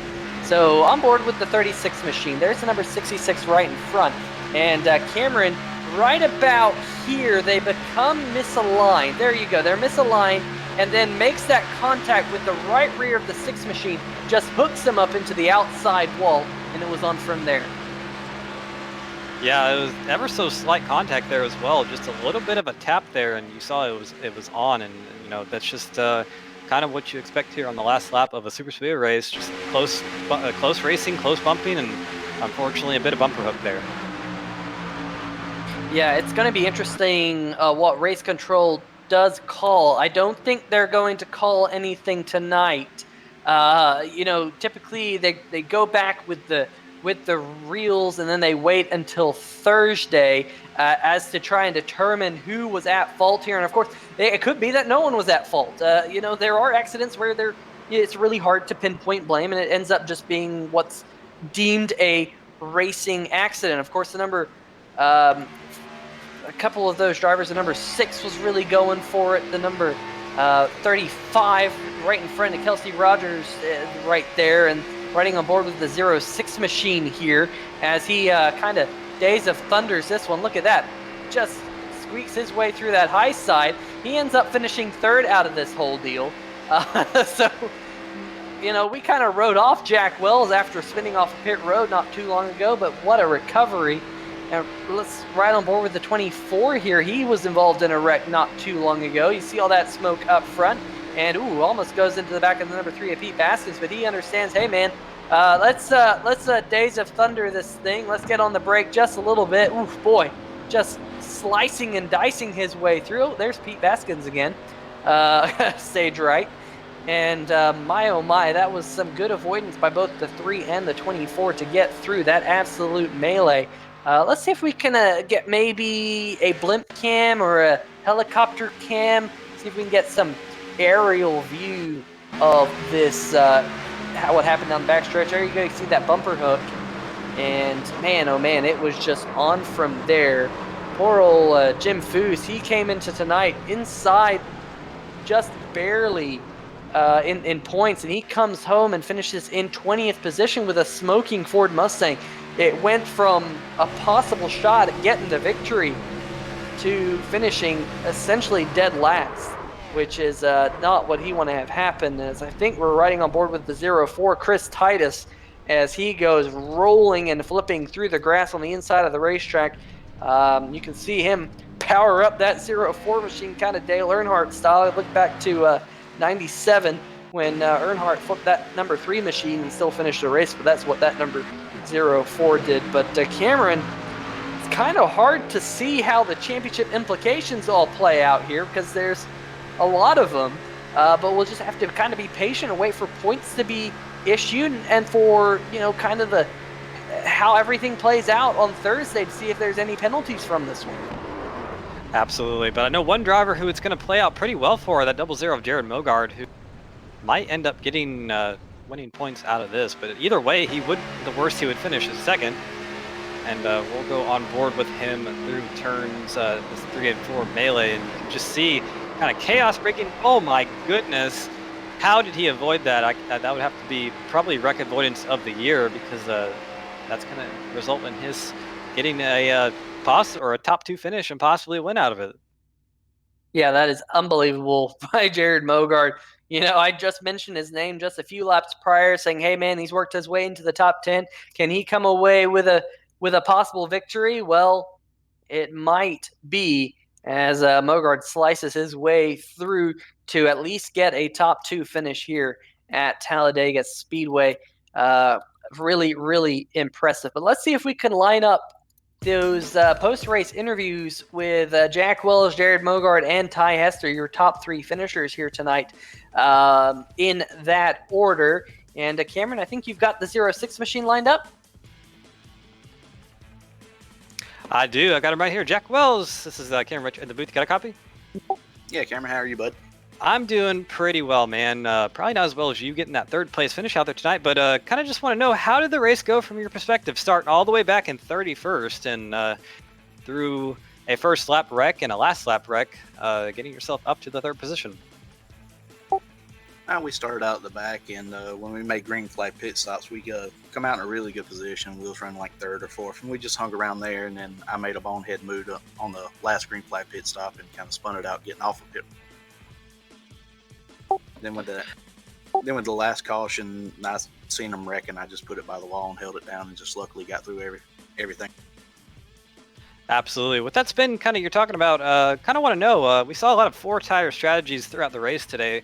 Was the track kind of slick out there, necessitating a little bit more grip from that pit strategy call? It was more or less getting up to speed. Once you got up to speed, the grip factor was there. You was fine. It was just getting through the gearbox. Absolutely. Well, that's good to know. We were kind of speculating that throughout the race a little bit. Do you want to know, now that Talladega is out of the way, next week we go to, 2 weeks now, we go to the ISM Raceway in Phoenix. How are you looking forward to that event? I'm just looking to get more seat time in these asphalt cars, man. I'm a dirt guy. I love the dirt, and Jared Mogard's got me talked into running asphalt. I guess it's working out a little bit. Well, pretty good finish for being a dirt guy, I'd say myself, third place. But before we let you go, you got any shout-outs you want to give us? I got to thank Splash and Go Graphics. Cars just look great. Of course, I got to thank Twitchy Race Reports and everybody at MOSRN and you guys for putting on this wonderful broadcast.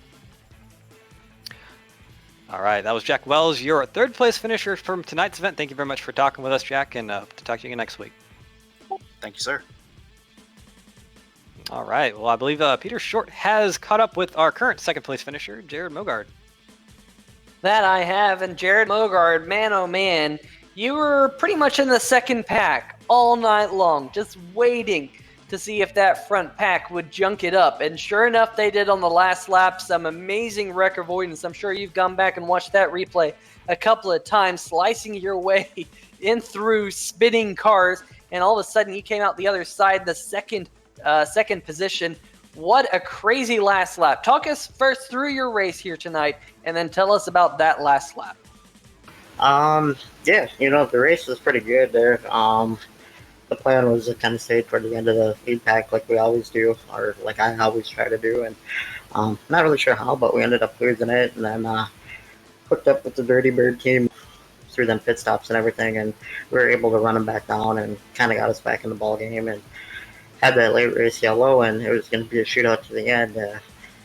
When you just pull the belts tight and hope you make it. I think in the backstrip I seen Dale a couple different times there, but we were able to make it through there, and Ty was just too far ahead there to run him down and try to do anything with him there. Well, definitely a very impressive night, kind of from a strategy perspective. We talked about it at the top of the show here today, that there's a couple different strategies to end up in victory lane. You never know which one's going to work. Yours just coming up just a little bit short, but definitely bringing home a nice and clean 0-0 here tonight with barely a scratch on it. And I mentioned at one point in the race, if you can bring home a nice clean race car, you usually walk out of this joint with a good finish. But speaking of good finishes, your good finish here tonight will pretty much get you into the Final Four, I would think, at Homestead, Miami on the Cup Series side of things. We do have one more race left before that final championship round, which is at ISM Raceway in a couple of weeks here. Of course, next week we go back over to the same Maxwell Customs Truck Series here back at Talladega. So first, tell us about Talladega next week on the Truck Series side of things, and then secondly, ISM Raceway in 2 weeks, and then also the point picture after this race. Yeah, I think pending post-race reviews and all that stuff, I think we're probably locked into the next round for the Premier Series. The Cups are just top 4 in points, which I think we should be able to do that there too. Next week, I don't really like Dega, so to come out of here with, for now, a second place finish is pretty good. Hopefully we didn't lose all of our luck up, and we can do that again next week. It was a pretty good run for this MOSRN team. We usually find a way to mess it up somehow. Beginning of the year, we messed up pit stops royally bad. So we didn't do that, and we had a good run. So hopefully next week we can do it, and then do it again, and then going on to Phoenix. I like that place, so we should be right up there battling for the win there as well. Well, it was neither an elimination race on the Cup Series side of things or the Premier Series side of things, but a good finish here tonight will definitely help out with your points tally. And ISM is a racetrack that's a favorite of mine, so I'm definitely looking forward to commentating that one here in a couple of weeks, Jared. Before we let you go, you got any shout-outs for us here on 3Y TV? Yeah, I buy Power Computers and Twitchy Race Reports for being on this car all year long and supporting us. And again, all the guys in MOSRN. Tough luck for Brad there in the lap 1 deal. That's kind of crazy. First time we see that happen, but tough luck for him. But the rest of the team had a really, really good run tonight. We ran up front, so they knew we were here, and we got 2 in the top 5 and 3 in the top 15. So we'll take it, and we'll go on next week. All right, yeah, not only 2 in the top 5, but 2 in the top 3. Very impressive result for y'all as a team, and definitely looking forward to seeing you guys next week. Yeah, thank you guys. Appreciate it. All right, well, ladies. Oh, okay. Getting word that we're going to talk to the 06 machine next, or assuming no, the number 6 machine, Jared Haggerty next. And Cameron, I think you've caught up with the number 6. Yeah, I got him right here. Jared Haggerty, you got a copy? Yeah, I got you, bud. All right. Well, tough luck there at the end of the race. Kind of just take us through that last lap and kind of what you could have done differently or could have not done differently. Couldn't have done anything else different. Got wrecked. That's bad. I definitely hear the disappointment in your voice now that you went from a potential top 3 finish to a 15th place finish. What are your expectations for next week at an ISM Raceway at Phoenix? What do you think you got to do there to kind of ensure you advance? Well, luckily ISM is one of my best tracks other than Darlington. These odd tracks like ISM and the road courses in Darlington, I mean, they're all played to my strengths. But we should be able to bounce back. By my math, me and Tim Knott passed Jim Foose and Will Worsler. So we should be at least I should be at least in the top 4 going into the final race of the Cup Series. So we'll have to see what happens here when the points get updated. Absolutely. Well, pretty disappointed Jared Haggerty here, finishing in the 15th place after a very good run. Thank you for talking with us, Jared, and hope to talk to you again in 2 weeks. Yep, 10-4, guys. Have a good night. Thank you for putting on the broadcast. And just let me just get my shout outs real quick. I got to thank Splash and Go Graphics. Of course, I got to thank Dirty Bird Sim Racing. Even though I got wrecked, Ty, Jason, Mitch, Dan, and Tim. Again, everybody over at Dirty Bird Sim Racing. I got to thank Jim for putting on the league. I know we both got wrecked there, and we were both going for a win for the Cup Series, but sometimes that's just what happens. But we'll go after it next week at ISM and hopefully pull off a win there.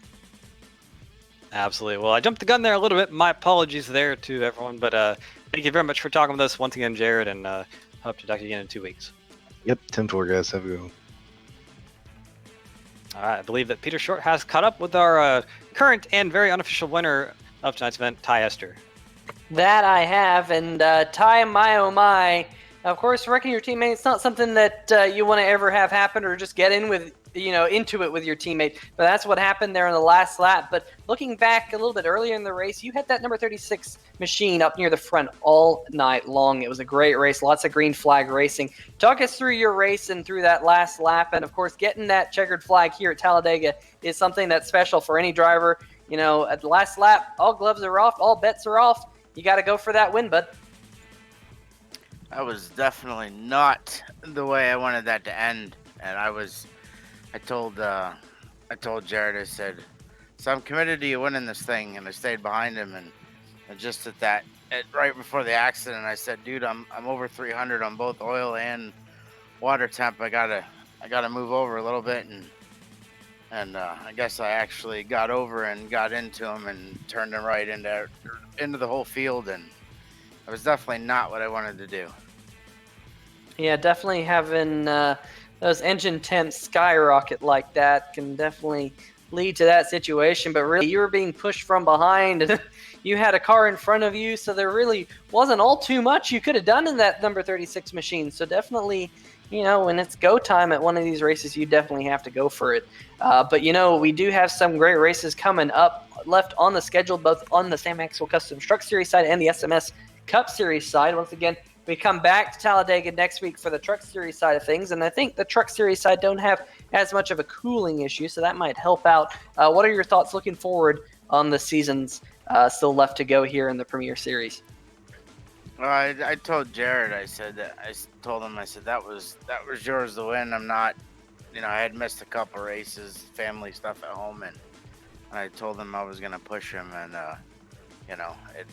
it happens. I hate it, and I told him, I said, I'm gonna give you the win anyway, because you deserve it. But going on it, I'm just gonna finish out the year and see how it goes. Hopefully, win a few more maybe, or get some good finishes at least. Yeah, definitely some good races coming up here on the schedule. Before we let you go, you got some shout-outs for us? Yes, definitely Jared. He ran an awesome race, led most of the race, I'm pretty sure. And do apologize for the accident. And I want to say thank you to Can-Am and Todd Kirkwood for the sponsorship, and all of my teammates. Yeah, Todd Kirkwood in the chat here tonight. And of course, it is the DMLC Racing Channel Talladega 200. So definitely want to give both of them shout outs. But definitely Ty getting the checkered flag here tonight at Talladega, at least unofficially for now. We'll see how everything all pans out later this week. But we thank you for stopping by with us, and we'll talk to you soon. Thank you. You guys have a good evening. All right, Cameron, definitely a very interesting one here. It'll be interesting to see how it all plays out after that last lap accident, but we do need to go through tonight's finishing order, and it is, remember, unofficial, this running order. We'll have to see how things are scored. Remember, just 2 weeks ago, Jared Mogard lost a win with a last lap pass, so he bounced back, of course, finishing second behind Ty Hester here tonight in that 00. Jack Wells coming home in the third position. Nick Curling in the 45 comes home fourth. We've mentioned him a couple times in the race. Kelsey Rogers, he was in an absolute mess at one point here with not too many laps to go. Came off a tough finish last week and the week before, but comes home with a fifth place finish. He definitely was a beneficiary of that last lap accident. Pete Baskins in the number 3 comes home 6th. Alex Giese 7th in the 77. Alan Young 8th in the 24. Tim Knott 9th in the 41. And Jonathan Holstein rounds out your top 10. Cameron. Coming home in 11th, 26th of Lee Staples. Christopher Lane comes home in 12th. Jimmy McKee 13th. Andy Veltman comes home in 14th. Heartbreak story of the day. Jared Haggerty led about just under half of this race. Comes home with a 15th place finish. Led the last lap, led the beginning of the last lap, and coming home with some issues there. Ed Bray comes home in 16th. Troy Haight 17th. Chris Titus 18th. Richard Fletcher 19th. And very disappointed Jim Foose coming home in 20th. Brian Yazik in the number 55 HPP Simulations Ford comes home in 21st. Mitch Brown in the 51. He led us very spirited charge for a second group to catch back up to the field. He comes home in 22nd, which is ironically where he started this race. Michael Krobach comes home 23rd, last car on the lead lap. J.R. Bash, first car, 1 lap down, 24th. Tyler Seville in the 11 machine, 25th. Steve Buhala in the 43, 26th. Richard Stallings, 27th. Jason Stewart, 28th. Will Worsler did return to the racetrack after experiencing an accident with about 10 laps to go. He finishes 5 laps down. Dan Deffler finishes 17 laps down in 30th. 31st position, Brad Cross in the 30, and Doug Mullins, who unfortunately had an accident on lap number 1. He did complete a few more laps before he pulled it off the racetrack, but he is our last finisher of the 32 cars that took the green flag here tonight. Well, Cameron, my oh my, 32 cars, like I just said, and it all came down to the last lap, an absolute melee on the backstretch, but that definitely kept the fans on their seats. or on the edge of their seats, I should say, all the way to the end of this one. It was it was definitely a good one, as my producer's giving me some just some laughter in the background, pointing fingers and poking at me. But nonetheless, really exciting race, and that's really what Talladega is all about. Absolutely. It's pretty much what we expected and more. Talladega always put it on one heck of a show, but we were very excited to show you it here on 3 Wide TV. But that's pretty much all we have for you tonight from this one. I want to give a couple shout outs from ourselves. First off, to the viewers, you guys are awesome. Whether you watch the live broadcast or watch the replays, you are what makes 3 Wide TV go round and round, or what makes us go 3 Wide per se. All of our chatters in the chat, thank you very much for keeping us company. We do try to respond when we can. Pretty clean race here at Talladega. Didn't give us a lot of opportunity to do so, so we do apologize for that. But that is a good thing nonetheless. And a couple more. Want to thank Sim TV for these awesome cameras that allow us to show you good angles each and every week, and OCR TV for these awesome graphics packages. Excuse me there. I forgot my words a little bit. A couple of league sponsors as well. Sam Maxwell Customs, Sim Marketing Solutions, Driven Designs, iRacing, iRacingiFlag, and Kirkwood Transportation as well.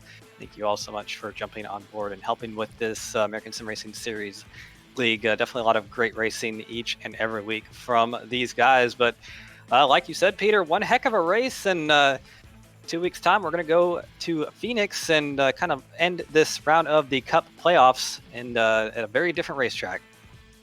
Yeah, and definitely there's going to be a lot of storylines coming out of this one, so definitely stay tuned here on 3 Wide TV for not only the next round next week at Talladega for the Sam Maxwell Customs Truck Series side, but also 2 weeks for the Sim Marketing Solutions Cup Series when we return to ISM Raceway. It will be a spectacular race. Well, for all of us here at 3 Wide TV, myself, Cameron Rich, and Carlos Acosta manning these cameras, we want to wish each and every single one of you a fantastic week here on 3 Wide TV. And remember to subscribe and thumbs up the video. We really appreciate that. And we'll see you next time. See ya!